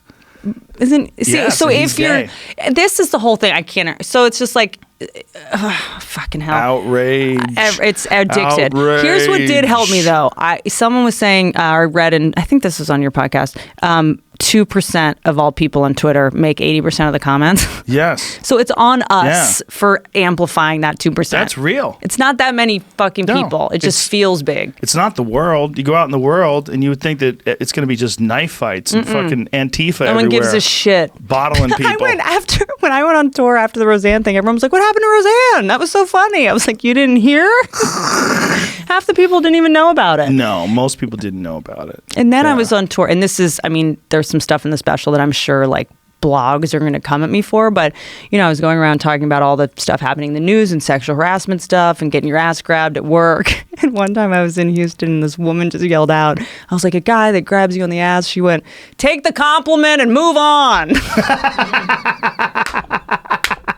She's probably all Xanaxed Totally up, fucking drunk. She's just like, this is such an LA, New York fucking, so it was just like Texas is a different world. there's so many points of view that are not being heard. Right. Well, the Twitter point of view is very strange. It's like you have right-wing Twitter, left-wing Twitter, and black Twitter. Yeah. Because you have three different, completely But we are different in worlds. our little echo chamber, and it just feels so much bigger than it is. And you go out in the world, and you're like, oh, you guys just want to fucking laugh. Outrage culture. Yeah. It's very strange. How do you end that? How will this end? I think it ends with mind-reading software. Okay. For real. I think I have what's anxiety. happening right now is we're okay. If you say something and you have a certain intent and that intent is not accurately expressed by the sounds you're making with your mouth, I can choose to get mad. But if I can read what you're thinking, then I know what your intent is. But it used to be we'd be able to tell. I'd be able to read your face and go, oh, Joe's joking. Because we're right in front of each other. Yeah. Right. That's what's missing on Twitter. There's no social cues. Things don't translate in Like, text. How many times has a friend sent you a text message and you think they're serious and they're just joking? Oh, yeah. Most of the arguments in my life. So many times I'll send someone, because I say fucked up things in text message. Half my text messages to my friends are heinous. I mean, me and Callan and Shaw and fucking Joey, imagine. it's all psychotic. Yeah. Joey Diaz every week sends me pictures of his shit. He sends me. The other day he showed me his balls for like 20 sure. minutes. I'm sure he his did. balls are unbelievable. They're ridiculous. They're gorgeous.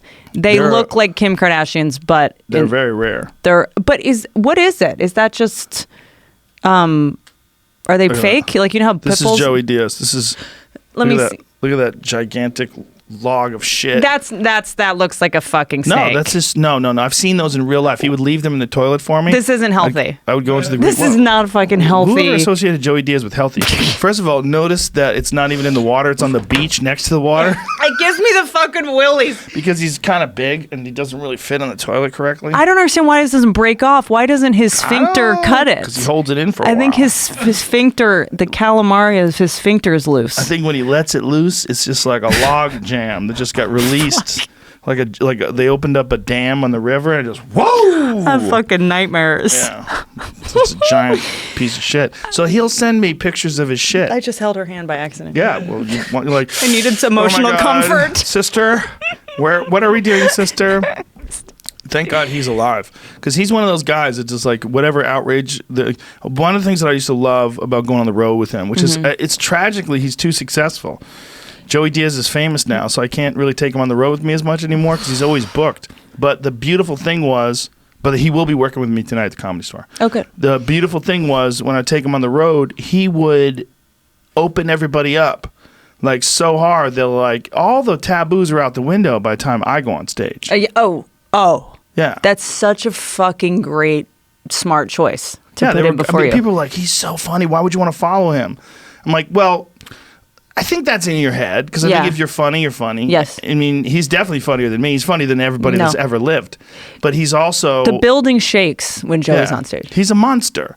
But he also, he lays the foundation that everything's on the table. You know who used to do that at the roast was Greg Giraldo. Yes. He would go out and he would just say the shit that even at a roast you'd be like, oh, fuck. And he'd go up first while people hadn't even had drinks yet. You know what I mean? Like he said, iced tea, you're so old you used your first residual check to buy your freedom. It's like, Jesus, buddy. Like, that would be like his opening joke. Oh, my God. It was like 5:30 on a Sunday. It was like, homie. Oh my God. Oh my God. His fucking. He's your first residual.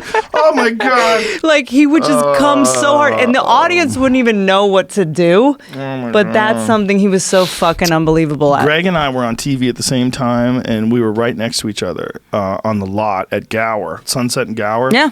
I was news radio, and he had his own show for a bit. And his show was right next to my show, and we would hang out, you know, because we're both guys from New York that were from the East Coast at least, that were doing comedy, and we're out here like thinking, oh, this is crazy, you know, and I never thought he would die like that. Like when he died of a drug overdose, I was like, Greg? Well, he had been sober, yeah.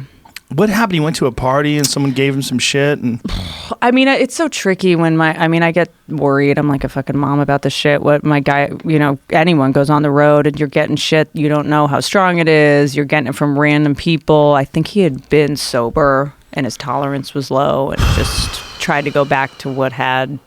Is that what it was? I think so, but I don't know all the details. That fucking need for escape. The need for the pill thing. Does it feel like, though, in general, comics are getting healthier? Like you saw the days when everyone was on blow and everyone. It feels like everyone's now on Jamba Juice and on it and kombucha and. The real problem is. I can't imagine drinking on stage because of that. You know, I mean, I don't. Maybe like we've definitely lost our balls. Some people think that. In order to be a comedian, you have to be at least a little bit self-destructive, like the great ones. You have to have good. How else are you gonna get good stories? Yeah. I started going to therapy, and I was like, "Fuck, what do I talk about? Paying my mortgage on time? This isn't funny." It's a problem when you become wealthy, right? You don't have any fear of, you know, your bills are paid. When you stop doing desperate shit and making mistakes, you just have less interesting stories. Certainly. There's that, but it doesn't always have to be stories, right? But I also think its perspective gets very skewed when you live a life of leisure. Yeah. You know, when you live a life of leisure and comfort and privilege, which most wealthy comedians do, that's when they all start to suck. Yeah. Like when comedians they have a few good years. Like they make it and they have like one or two good specials, and then they have some that just get sloppy. Because you think they just don't have to fight as hard. Or I think a lot of times I hear, you know, people will schedule their special. They're like, I'm shooting a special next March. It's like, have you written it? Like you schedule it before you're finished with it. Well, that's the Eddie Murphy thing. Oh, really? You know, Eddie Murphy just got a $70 million deal. He hasn't done stand-up in 30 years. So like how many times is he going to... Look, I think, first of all, just... as an aside, or just to start this off, I'm not bashing him. I'm a giant Eddie Murphy fan. Me too. If anybody thinks that Eddie Murphy should do stand-up again, it's me. And I've even talked about on this podcast that he did some speech on a podium where he was talking about how bad Bill Cosby fucked up because he had to give his awards back. You know, and right. Shit. I haven't seen it. It was a hilarious segment. It's hilarious. And I was like, God damn, his timing is so good. Like, I wish he would do stand-up again. He was at the Comedy Store walking the halls a couple times on Tuesdays. This was like a couple years ago. Really? And he just walked in and he just like looked like he was on a people mover. He would just like float through the hallways. And you know the hallways, it's like fucking Beirut in those hallways. And everyone would just get super quiet. And they're like, is that fucking Eddie Murphy? They're scouting. He hasn't done stand-up in 30 years. That's how goddamn... Like, you know, as nice as, look, Tim Allen is, Tim Allen hasn't done stand-up in forever either. But if he walks by, everybody says, oh, that's that guy from Home Improvement. Yeah. You know, they're not, like, freaking out that he's there. He was so good during Delirious. Like, when we were kids, you'd watch that. He was so goddamn good that... Today, I mean, even Raw the legend of it just carries on. I mean, the real question is when he comes back, are people going to start tearing apart his old specials and saying he's 100%. homophobic and he... Oh, yeah. Oh, yeah. Oh, yeah. What's that going to look like? Well, people are going after people for... John Wayne. Oh, yeah, that's the best one. He's canceled. He's canceled. Like, okay. He's been dead for decades. Okay. He's not woke enough in the 70s. He said bad things about black people or something. There's shit now where it's like Picasso's canceled. He's canceled. Yep, Picasso's Bukowski's canceled. Wasn't that the fucking... Bukowski was... Hannah Barbera, whatever her name is. What's her name? Hannah Gadsby? She had a fucking thing about Picasso.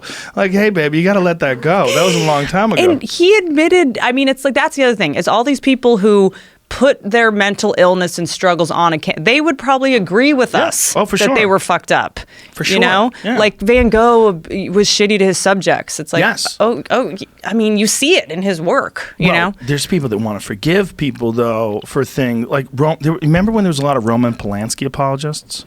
Oh, I don't think I caught into There was that. quite a few.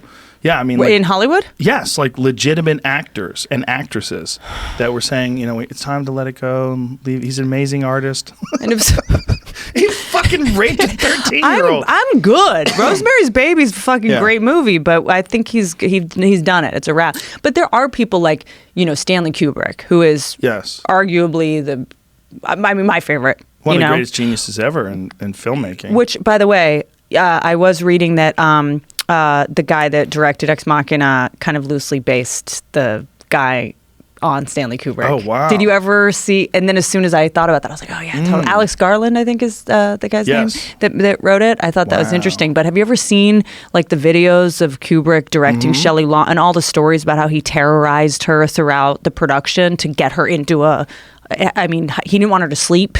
He wanted her to have bags under her eyes. He would wake her up in the middle of the night and he'd scream at her and call her a cunt and then be like, action.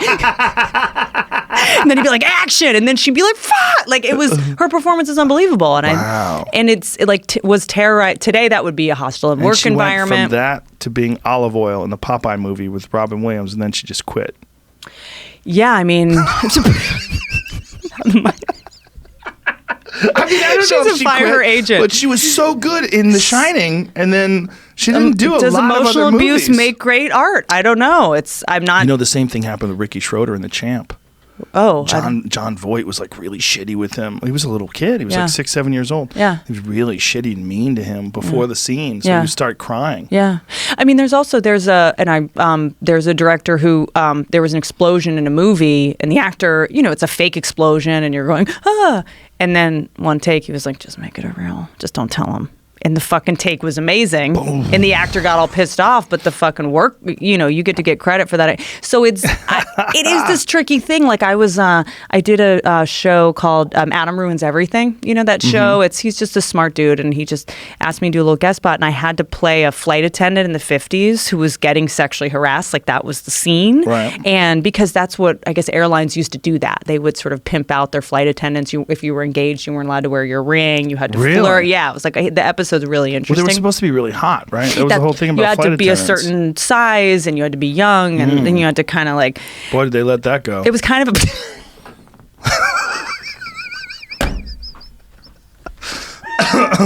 The last flight attendant I had was You've a been flying man. Delta? He weighed 235 pounds. He was 5'4".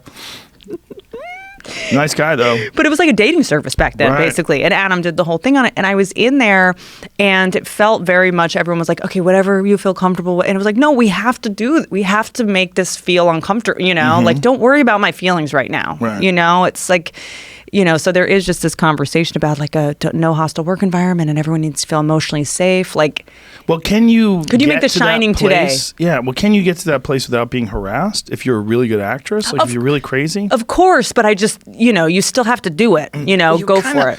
I mean, isn't that the argument about great actors, that they kind of have to be crazy, like a Daniel Day-Lewis type acting? Right. Like you have to kind of be like, that's why they're method actors, right? They stay in that mindset because to maintain that mindset is really the only way to achieve it. Like you almost kind of have to be there all the time. Well, and also the being in character thing, like when people like, you know, bitch about like when Christian Bale had his, you know, meltdown and stuff. It's like, I mean, it's just, there's so many people on a set, and there's so many distractions. Right. And, you know, there's some point you're just like, it's impossible to fucking focus. Well, and there's losers on set sometimes that fuck things up and they think? get in the way. Yeah, that's that right. does happen. Yeah. And the fact that they recorded him screaming at that guy, it's like, well, I want to know what that guy did and who was that guy. That guy might be a moron. Hadn't he been starving himself for like 7 months or I don't something? think that's The Mechanic. I don't think it's the same movie. It's just like, you know, he's Not The Mechanic. What is it? The Machinist. Machinist, right? It's like I'm the face of this fucking movie. I'm under all this pressure. I have to get this thing. We're losing light, and this fucking guy's cell phone goes off, or I don't know exactly Right. what happened. It does happen. you know. But I do think when Daniel Day-Lewis is like, I'm call me Mr. Lincoln or nobody Yeah. talk to me. It might just be his way of being like, just fucking stop asking me if I want hummus. Like, just let me fucking focus, you know? But I think for like really intense roles, which I've never done, so I'm just completely talking out of my ass, I would think that you might have to maintain some really crazy state of mind to get there, so it doesn't look fake. Because you know how like you ever see the movie Punchline with Sally Fields and Tom Hanks? Yeah. It's an interesting Good movie, but when Sally Fields is killing, I'm like, get the fuck out of there. Like, no one's laughing at that. Like, it's not real. When people okay? when actors do stand up, I think real stand ups are like, okay. What, you know who nails it though? That lady who plays the marvelous Mrs. Maisel. She's amazing. I Rachel love her. Brosnahan? Yeah, I love Yeah. her. It I love seems her. legit. It does. Well, it's also in the 50s. Yes. You know, I think, right? But even the guy who plays Lenny Bruce is great in that movie. I agree. I mean, agree. that show, rather. And there was, but like the one on Showtime cast real comics. Remember Eric Griffin was on it and Al Madrigal was on it. That one on Showtime. Oh, yeah, I'm Dying Up Here. Dying Up Here, yeah. Just like cast real comics. Yeah, but the writing on that was like a little shoddy. So you see, but I'm sure it's different for everyone. But I do think though sometimes you've been on sets, like if you have to do a scene with somebody where you're screaming, you hate each other. If you're hanging out all day on Instagram, and then it's just like it's hard to unfake like chemistry or knowing someone. So Yeah. I just think it's interesting. Like Stanley Kubrick probably would be canceled today. Probably, yeah. Well, especially by people who don't understand what's required in order to achieve what he's trying to get. Yeah. Kubrick was a madman, though. I mean, he used to do complex mathematics in his spare time. Yeah, like as a hobby, right? Yeah. Like, But he would do complex shit- calculus and stuff like that. He would do shit where he would, I think on Eyes Wide Shut, he did like do 80 takes of Tom Cruise walking through the door and then I'll show up. Like he didn't want actors acting. Like he wanted them in the actual state of mind instead of acting like they were in that actual state of mind. Like he wanted that. So he really wanted Tom Cruise to be like exhausted and fucking pissed off and annoyed. So he's like, go piss him off and then let me know when he's in that state. I mean, he would like terrorize Shelley Duvall. It's like kind of famous. And she looks fucking terrified. Yeah. And also, she's working with Jack Nicholson. There's a great video of him preparing for one of the scenes. Oh, fuck. And he's jumping up and down and throwing his arms in the air and going, He's like freaking out. You Love that guy. You could see him working himself up before the scene. I mean, it's like those scenes that he did, especially like the axe through the bathroom door. You can't just go into that cold. You've got some of that in You your... gotta get worked up. Yeah, it's wild. Like I'm so obsessed with that movie because like the little things he did to make you feel uneasy in a subliminal way. Here it is. See, he's getting ready for the scene. He's like jumping her up and down. Fucking. She's just like, she's like, okay, I'm in here. And he's like, fucking yeah. Who's this guy? I don't know. Yeah, there's 9 people that want to like ask him if he needs any hand sanitizer. Watch out. Yeah, that's a guy with the walkie-talkie going in there. AD is really dressed up like golfers back then. What the fuck? What? That fucking preppy asshole. It's a great goddamn movie. You know that movie? Stephen King didn't like that movie. Well, that's why they say that the car on the road that's crashed on the road. There's a red car in the beginning of the movie that's crashed on the side of the road, and in Stephen King's version, there was a red car. So Kubrick crashed that car, and then it was a yellow car. So he actually put shit in the movie to like troll Stephen King, which is kind of amazing. That's hilarious. But he did shit that was so fascinating, like little things to make you feel uneasy, like continuity errors. Like he'd cut to a scene, there'd be if there was a chair behind you, cut away, cut back, and there'd be no chair. Shit you wouldn't really notice in case you were like dissecting it. But there's also a lot of weird references in that movie to the Apollo moon landing. That's right. Like saying he did that a lot of weird shit. He was, and the Native American genocide is apparently a pretty big theme in it. But yeah, it's a great fucking movie. And the way that he, there's a whole documentary about this, but that the carpet, when the kid is riding the bicycle around the carpet, that he shot it both ways and intercut them so the continuity's not working, and it just makes you feel. Wow. Yeah.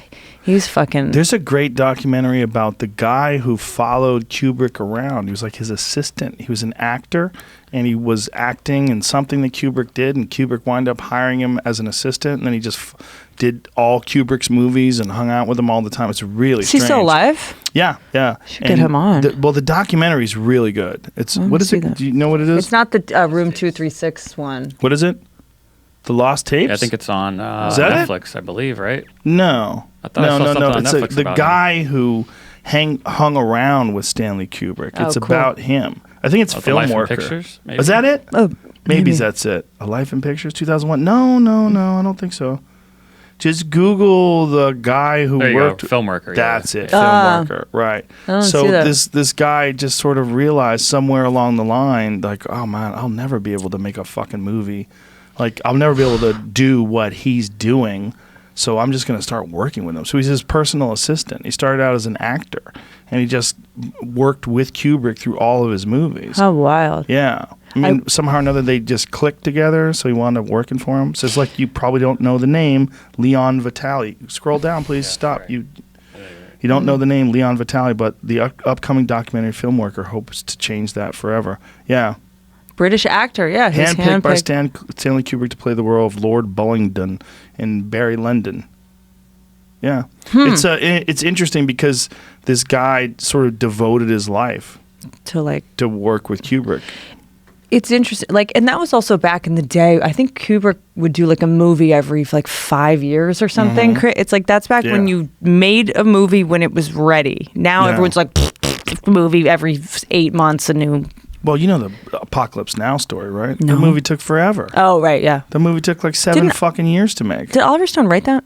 No, that's Francis Ford Coppola. Oh, okay. That's like, I don't think Oliver Stone wrote that. Maybe Why I'm do wrong. I think he was involved in some way? I don't think so. I'm kind of obsessed with Oliver Stone. Yeah. I Why?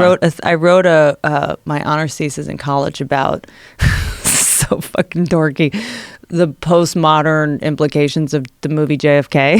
Ah! I was just obsessed with that movie. Like at Great. the time, it had the most edits in any movie ever, and the way that they just did mix me. I just fucking loved the movie, and I just want to write about it and dissect it. It's a great movie, but the problem is he makes it seem like you know exactly what happened. Right. And the reality is we don't know exactly what happened. We don't know who killed JFK.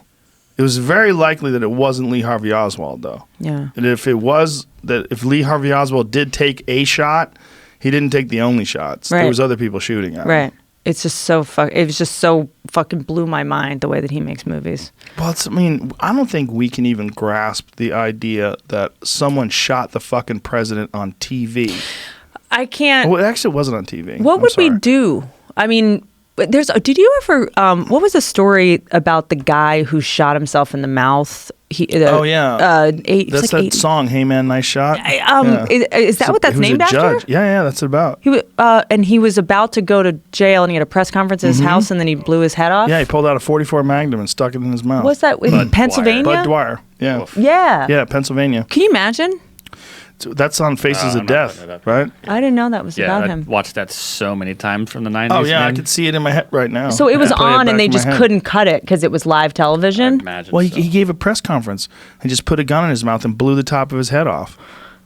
And they're like, no, don't. And he's like, oh, boom. And he did it like really quick before anybody could get to him. So fucked And up. he just blew the top of his fucking head I off. wonder how many views that has on YouTube. Well, it's crazy, like how quick the blood starts pouring out of his nose.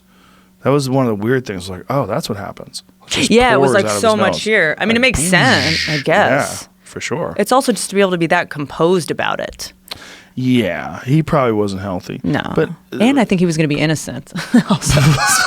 It's like No. fucking oops. Really? I think so. Well, sometimes people getting dragged through the mud, that's enough. Yeah. Like that was why Bourdain killed himself. Public shaming He shit. was, besides depression, he was terrified that he was going to get dragged through the mud because he had paid off that boy Yeah. who his girlfriend had fucked. And he had been so prominently defending women Yeah. and going after Harvey Weinstein in this whole Me Too movement Yeah. thing, and that all of a sudden he was this great hypocrite because his girl had, she Mm-hmm. had sexually molested a 17-year-old kid. Couldn't handle Which it. is fine, by the way. Listen, there's a lady who just got off, and there's all this fucking talk about it. There, people are so mad. Joey Diaz put it on his Twitter. Nothing wrong with the good dick sucking. He did. She blew some 14-year-old kid, and it's on Twitter. Anymore. What? Mm-hmm. Took it off. Who took it off? It's not there. I looked. What, Joey's? What Twitter, came yeah. down? You think Twitter took it down? I Someone took retweeted off. it. Is it because of his? Really? I was gonna Is bring it up because? about 15 minutes ago. But is it? Why would they take it? What They is? might have just deleted it. I don't know. Twitter did Well, or Twitter he did? might have just decided that it was against the terms of service or something. They're getting really weird with stuff. Well, I mean, that's just a joke. Well, people are getting.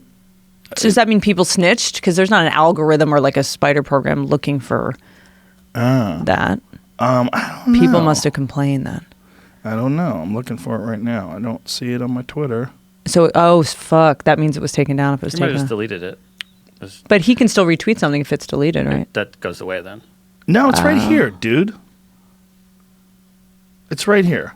I was just looking at his page. Well, you I didn't- go back you far didn't enough, I find guess. it. I thought it was from this morning. Bronx teacher who performed oral sex on 14-year-old gets 10 years probation, avoids jail, First of all, keeps teaching certificate. Stop saying performed. It didn't take that long to get the job did. done. It wasn't a performance. There was a camera. There was a lot going on. It was a 30-second Yes. sloppy mess. There was a lot going on there. But meanwhile, nobody cares. She Yeah. didn't go to jail. Everybody's like, okay. Apparently, a lot of people commit suicide after being on reality shows, but you don't really sort of hear about it just because you get so famous and then nobody gives a shit about you and you don't have money. Yeah, and you don't have money. That's heavy. Yeah, that's pretty wild. To have that kind of fame and out of nowhere and to not really know why you have it and then have it taken away from you and then to not have any money. I mean, think about it. Yeah, the kind of psychological tests apparently you have to take to be on a reality show are pretty hardcore. Not in the Fear Factor days. Oh, really? I bet. Yeah, they would just talk to people. How you doing? You ready to eat some dicks? Were there like were there ever there were background checks and shit though, right? A few. We clearly had some insane people on that Yeah. show. How much were they getting paid? $50,000 if they won. Sometimes it was more. Like it was a big episode. Like they would win $1 million. We had one guy who won $1 million, started speaking in tongues.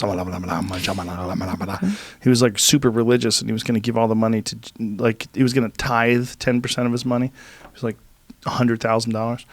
And he was, that was one of the rare ones where they win $1 million. But most of them was 50,000. Did you get to have say in the stuff that they did? No say. And I most of the time didn't know. I didn't know until I got there. That's fucking crazy. Yeah. Part of it was me. I didn't want to know because I don't really give a shit. But part of it was because I thought it would be better if it was a surprise to me. So the day of, I could be kind of more enthusiastic about it because it was so crazy. Right. Because some of the stunts were so fucking crazy. But there was a few times where I told them to stop. I told them, don't do this. To the contestants or producers? Everybody. I said, let's not do this one. Don't do it. And they were like, you're crazy. I'm like, the one we had people ride bulls. And that was the first one. I was like, you guys are out of your fucking mind. Like, this is so dangerous. It's like the Roman games at this point. Well, they had a 98-pound girl. She was 98 pounds. No. She was so tiny. And they made her ride the bull. And she went flying through the air. Just got so lucky that the bull didn't kick her in the face. And I'm telling you, it kicked up and her head was here and the foot went like this. Just right by her face. By the way, is that even legal? It's legal. You sign off on the waiver. People ride bulls. Take a chance. I mean, that's exactly what happened. And I was telling people, don't do this. And I told the producers, I said, don't do this. Look, I've had a healthy fear of animals my whole life. I was attacked by a goat when I was like 7 years old. So is Hitler. Really? Yeah. Hitler lost a testicle to a goat. A goat? Is that makes that sense. a myth? It sounds like a myth as I said it. I remember him missing I a think a testicle. goat bit one of his nuts. Oh, sorry. Oh, I was butted by a goat, and my stepfather had to come and save me. At like a petting zoo? No, it was at a farm co-op when we lived in San Francisco. There was my stepdad went back to school, and he was originally a computer programmer, and then he was going back to school to be an architect. And one of the things that he did with part of his university was they had some sort of a farming co-op thing where you had to take care of like certain like farming chores, and there was animals like goats. And I was a little kid, and I got left in this fucking room with this goat, this pen with the goat. And it was fine for the beginning, and then the goat fucking just came at me and slammed his Did it his have head horns? into my chest. Yeah. Oh yeah, they're no joke. And I remember I'm grabbing the horns, but I didn't have any strength. I was a little kid, I was maybe 8 at the time. And he had to come and save me, and I was like, Jesus Christ. And I remember thinking from that time on, like, oh, like you got to get this idea of what an animal is out of your head. Like he didn't. That thing didn't give a fuck if I died. This is if my. it just stomped me to death, it would have been fine. This is. Was I right about that? Or is that that could be a total? Did you Google Hitler's nuts? Hitler goat nuts. Because the government's going to come after you now. There are two things about it. Your algorithm's going to. Doesn't have anything to do with it, I guess. He had undescended testicle, apparently, and then he also had something called hypospadias. Something to do with the urethra hole being on the underside of the penis and not where it should be. Hitler had a fucked up penis. Of course he did. That's why he was so angry. Oh, it makes so much sense. What? Did he not have any goat accidents? I typed in goat. It said rat poison. It's like I need to figure out where that fucking came from. But there's so many. This says he was bit by a goat in his younger days, but okay, bit by a goat. Maybe he bit his balls. How it was attached to his manhood. Hitler. I think every kid was bit by a goat at some point Goats back are then. fucking creeps. Well, it's like people always come. It's like all this us taking selfies with tigers and shit. I'm like, what are you doing? Right. What are you doing? They're fucking this is insane. There's this new selfie culture where we all are like taking selfies with the bears and shit. It's like use your head. That's all anybody wants to do is take pictures with things now for their Facebook and their Instagram. It's like the new fucking Rome. I think we're going to look back, and the same way we look at Caligula and Nero, and we're like, oh, they used to just have lions fight elephants for entertainment. Now we're going to look back and go, remember when we used to like take selfies with bears well, in the and future, ride you're elephants? Going to be able to blink and you're going to have a picture of things. Yeah. I think that's ultimately one of the ways they're going to get us. This Elon Musk thing is kind of interesting because they're trying to put these little fibers in your brain, and it'll have some sort of Bluetooth link that increases your bandwidth with the internet. But I think the way they're going to get us is a hard drive that replaces your memory, because your memory's so shitty. Yeah. I mean, I have a pretty decent memory in terms of like being able to recall information and facts and stuff like that. But if I had to draw a picture of a house that I lived in just 10 years ago, I'd be like, oh, I don't know what I saw. But what about the things you want to forget? Like our brain is pretty good at denial. Right. For self-preservation purposes. Right. So how will your brain handle? Because denial is a survival mechanism. There are things we have to block out in order to continue functioning, or else we'd go crazy. Right. So like people when they're molested when they're young, that's one of the things that they have hypnotic regression, and then they remember it. Yeah, exactly. Or EMDR or whatever the thing is that brings it to the surface. But I think denial serves a really important part in a lot of people's psyches. Yeah, for sure. Or else you're going to... Allows you to move on. Yeah, totally. Yeah. So it's that is what scares me. It's going to be hard for, I think, trauma survivors. Certainly people in the military, there's probably some shit you want to forget. Right. You'll be able to access it over and over again like the Bud Dwyer video. Yeah, I don't want to play that shit on a loop. My brain brilliantly erased that. Yeah. So I didn't have to think about it, you know? Ooh. Yeah. That's the one thing about that's alarming to me. But our memories are so flawed. And there's this amazing neurologist in New York called Moran Cerf, and he's got a bunch of shit on TED Talks and stuff. And I went to this lecture he did in New York about how our memories essentially we're like comics. Like we punch up the parts of stories that get the bigger responses. And oh, yeah. I mean, I've talked to so many friends about things that happened when we were younger, and their version of it is so different than mine. Yeah. I'm like, did we really do that? I don't remember doing that. I've had friends tell me about fights where I did something to somebody and I beat somebody's ass. I'm like, I know that didn't happen. Like, you might think that didn't happen. I didn't beat anybody up. Didn't I tell you about there was a time that I was in Portland with somebody and they were like, Joe Rogan, him and I got in a car accident in high school. And remember, I texted you about it and you're like, that never happened. Who was it? Do you remember? I don't remember. We got in a car accident? Some what did he say? guy was like, oh yeah, I know Joe Rogan. We got in a car accident in high school. No, I definitely got in a car accident in high school once. But we texted about it and you were like, that didn't happen. Oh, he had a crazy wonky story? One of you had repressed it, or it was just... Well, I definitely had one car accident. I hydroplaned right outside school. I was leaving school. I had a 1968 442. It's an Oldsmobile, like a hot rod.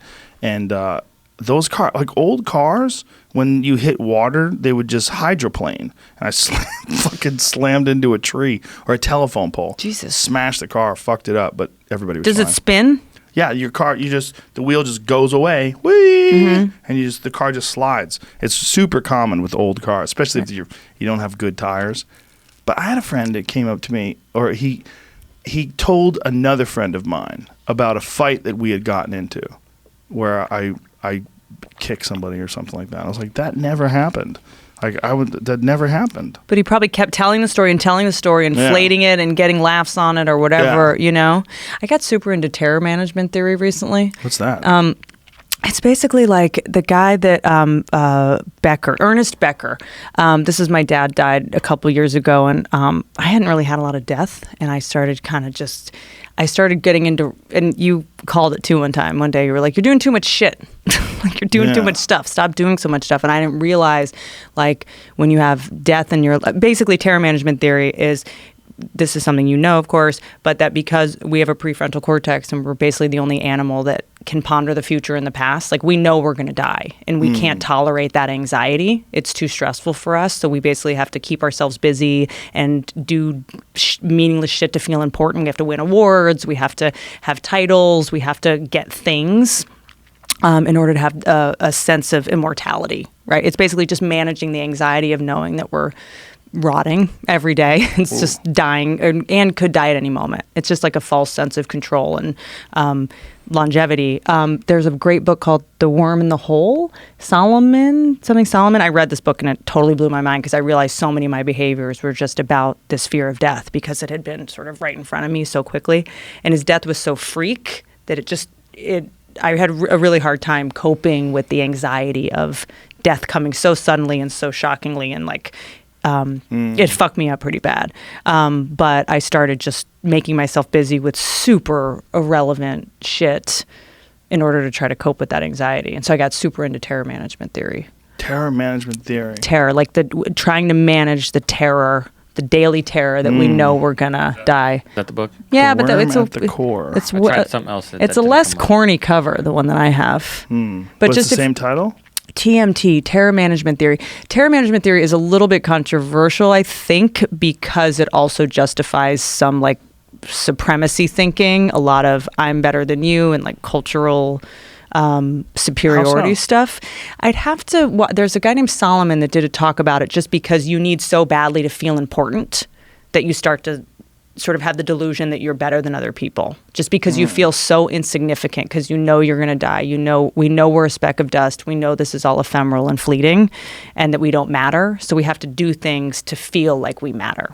Oh, that makes sense. Because we don't. So you sort of exercise your superiority over people in order to shield yourself from the futility of your existence. Yes, and to feel immortal. Oh. And you know what I mean? To procreate, the idea of, because we know our mortality is so present in our amygdala all day, every day, that I'm better than you, therefore I'm going to procreate more, and we are going to sustain and propagate so that we have a sense of lastingness. That's why we want to make a name for ourselves. That's why we want to get famous, have tangible things, stuff like that. It's an anxiety that manifests in materialism, workaholism, needing titles, sort of shit like that. Wow, that makes sense. So nasty, evil people that subjugate all their employees and yell at everybody, and like that's what they're doing? No, they're going to die. Wow. Yeah, they know.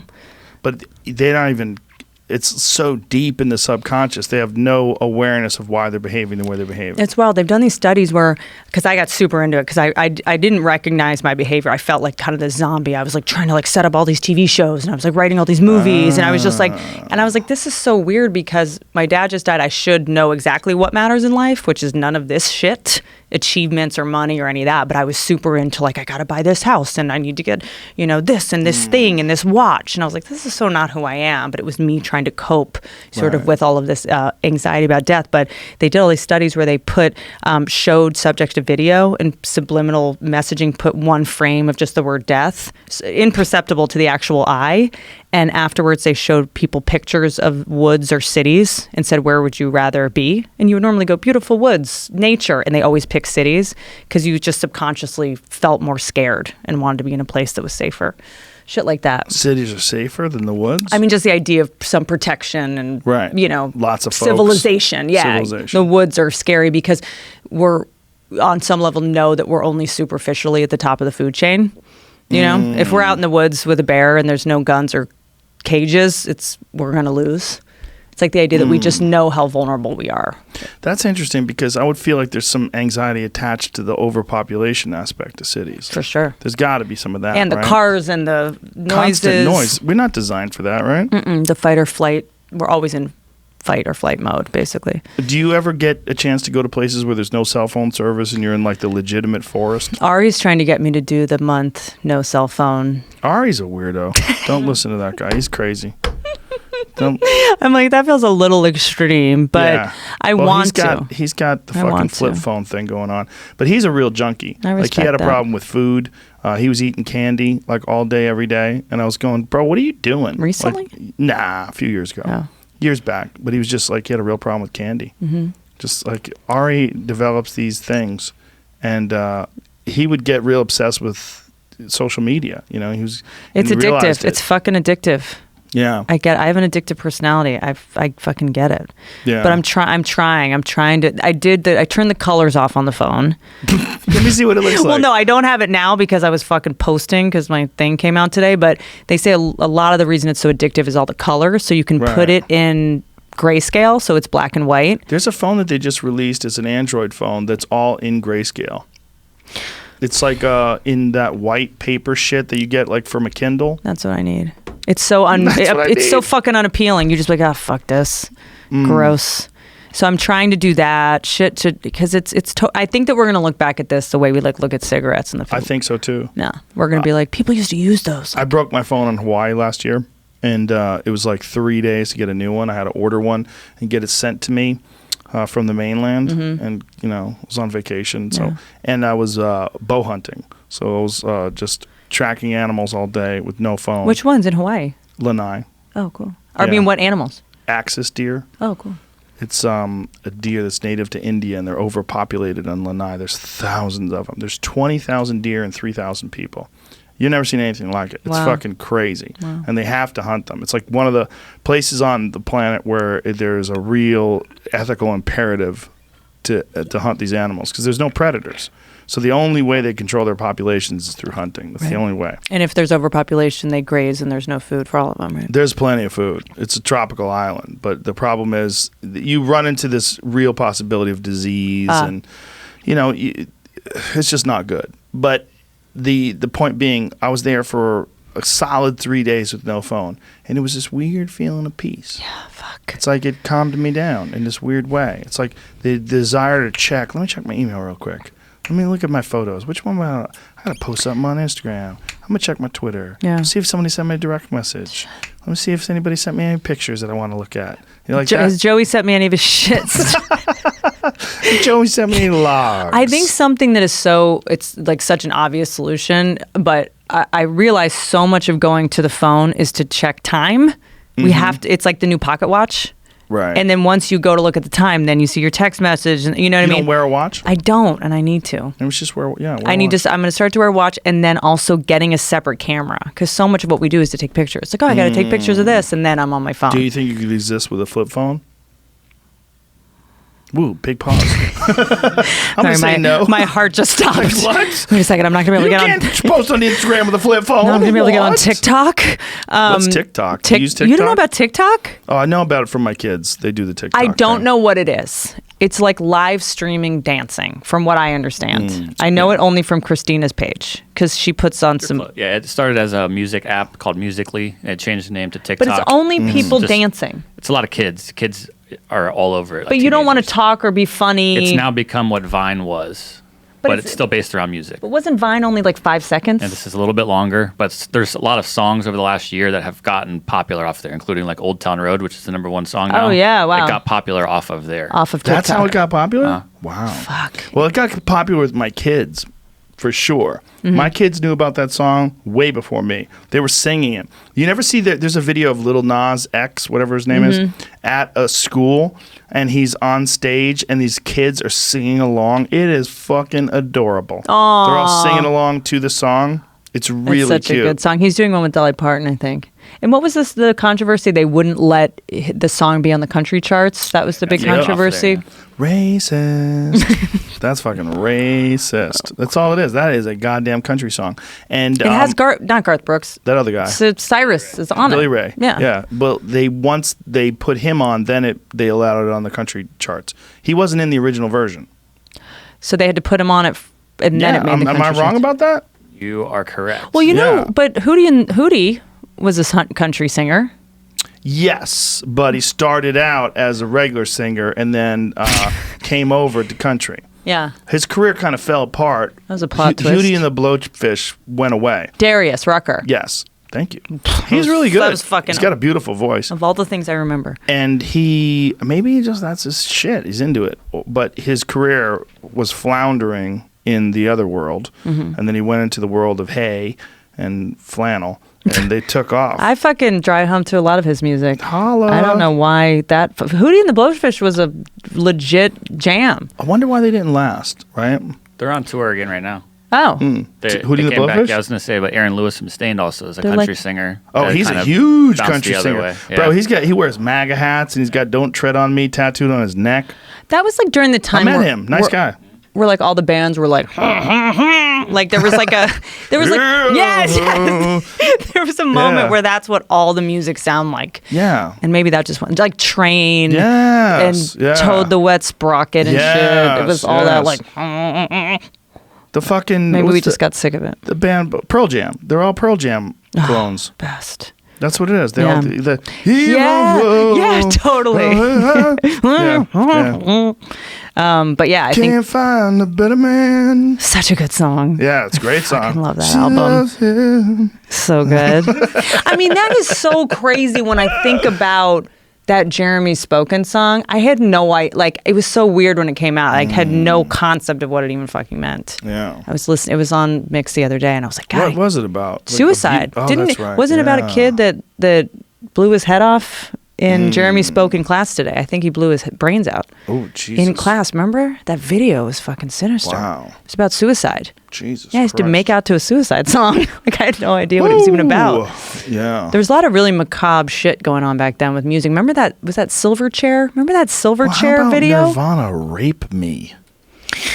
How about that? Literally forgot about it until just this moment. Rape Me, my friend. Used to dance to it. Used to Jesus drink to Christ. it, smoke weed to it. We used to sing along. If it was on TikTok now, we'd be singing along to it. What a crazy fucking. Wild. Who would be the Kurt Cobain of today? Like, what? That was such a big deal. Like, who would You it? can't have that with the internet. Someone would meet to him. They'd find out shit about him. There'd be a dick pic. Yep. People get for angry. fucking sure. I mean, he had poor judgment. He dated Courtney Love. He married her, right? But like when he killed He would himself, have definitely taken pictures of his dick. who's that big right now? Who's that big of a star? There's so many stars now. Yeah. I think we've diluted the pool. And there's so many stars we've never heard of. It used to be like Right. there was a star we all knew about. Well, we're old. That's part of the There's problem. people that I'm like, oh, who's that person? They have 70 million followers. I'm like, yeah, never you go heard to of them. Instagram. You're like, what? Yeah. What? Yeah, we're out of the loop. I'm way more out of the loop than you. He's more in the loop than both of us. Do you think that changes in a couple of weeks when they take the follower counts off of like people Is that? being able I to thought view that was it? only in Australia. They're testing it in other countries before they drop it here. How where funny is that? all It's of like their- it's like fucking like they tried drugs out in other countries. They're trying out the follower count thing. What? That's going to be weird. I wonder how people going to. Why are they doing that? Because they feel like they're doing a disservice to people by having them compete the for follower psychology counts. of it. Yeah. Like you won't be seeing other people's stuff, so it might. That's how a lot of people make then- money. I know. Not me. I don't ever do ads on Instagram, but a lot of I people don't do. either. I don't either. I bet you get offered to do a ton of shit A lot, but I say no. because you just think it's corny. Yeah, I'll do ads for things I like where I put it up for free, Yeah, but I've never because been it's something paid. you believe in. Yeah, like if someone say, "Oh, it's a fucking ad," like maybe it is an ad, but it's not an ad I'm getting paid for. Like if I find something that's cool, You I'll just do it. Just put it up. Like this is a badass. Well, I think that's why movie, people or this trust is- you so much. I think it helps. And I've been offered a lot of money multiple times to do ads for things on Instagram. And I'm like, look, I do ads on my podcast. Everybody knows it's an ad. Yeah. If I'm not doing that on Instagram. It doesn't seem like it makes sense. Like if someone goes to your Instagram, they want to see cool shit that you're interested in. Yeah. They want to see a picture of something. They want to see a picture of my dog or food or a fucking sunset or a mountain or whatever the fuck it is. They don't want to see sneakers that you're selling unless it's like, but if it's a friend of mine's sneakers that he's selling, I'll take a picture of that and put it up, but I don't want any money. I think it feels corny, I think for you especially, I think people trust you so much and you're known for telling the truth and not selling out. If you had a hashtag ad, everyone was like, what? Like it just feels paid ads. Well, it's like your thing. It would just be like, make a good product. I'll post about it. Yeah, I do it for free all the time. Yeah. I really do. And people I don't even know, if they have something cool, I'll put it up there. Have you ever felt like, oh, fuck, that's a lot of money? No. Just not worth it. Because you probably lose in the long run. Yeah. It's like if I was poor, I would do it. Yeah, if I was poor, I'd do it. I did Fear Factor. Fuck, I'll do a lot of horror shit. It's not. I'm not above whoring myself, but I'm not going to whore myself if I have money. Yeah, that doesn't make any sense. But that is weird because I wonder how people are gonna. A lot of people make money from putting ads on Instagram. They just delete. It's not related directly to this, but they deleted a bunch of accounts apparently yesterday. Accounts that had up to 13 million followers. Really? Like meme accounts and shit. Deleted the whole account? There were a couple of reasons they might have done it. Like, well, there's a lot of meme accounts that steal jokes. For stealing stuff. A lot. It's a lot. A lot. Crazy. They make money off of it. There was a girl, you saw that girl on, is it Meg Wright, who was calling out that Fuck Jerry guy who was just doing comics jokes? Was that his name? I don't know, Meg Wright. Oh, she was a comedy person, who big comedy Good writer. for her. Yeah, and who was just like connecting the comics joke to the meme. And there's so many that, well, at least they slowed down. Like the progress of that fat Jewish guy, that slowed down. He doesn't have nearly the sort of trajectory he used to have, but that was all what he was about. It was just like taking people's shit and repurposing it and making a lot of money, and then also like getting on television shows, being interviewed. And not having a fucking talent at all, just reposting things. I know. I have people DM me all the time. Hey, now that everyone's scared, like, can I use your tweet in my Instagram feed? Now I have to do work to say yes, so you can, it's just like, but yeah, a lot of people are like curators, I think is what they call it. Is that why they deleted them? For copyright? I was reading that article. It said there's like, they could have been taking advertising money and not saying it, undercutting Instagram's advertising deals, reposting people's shit. At the end of the article said that there is no way they can get those accounts back. It's like non-negotiable. Oh shit! Yeah. So wow. I don't know. Fuck off. But so will it basically go? Everyone's going to have no followers. You won't be able to see. You'll be able to see your account. Like you'll know that you still have whatever. Every day I'm gonna post an Instagram photo of my account. Like, people are gonna recognize do that. Bitches. I post it. Recognize. Maybe it's because people are fucking falling off cliffs taking selfies. Have you seen how it's like the fucking Darwin Awards? But you'll still be able to see the likes. You just won't be able to see your followers. You can't see that either. None of it. You'll be able to see how many likes you have on your photos. Well, but I'm going to post But you're going to screen grab it and post it?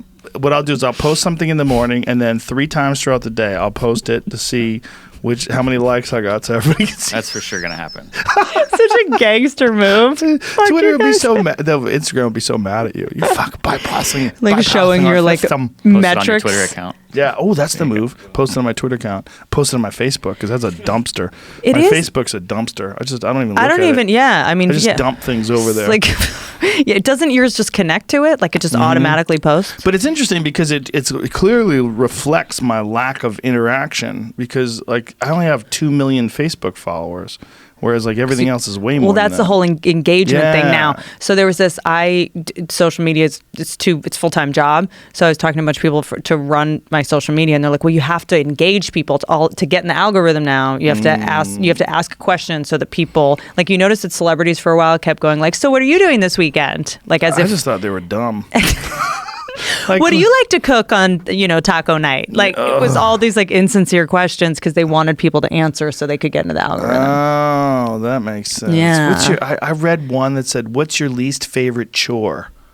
Like, what in the fuck are you?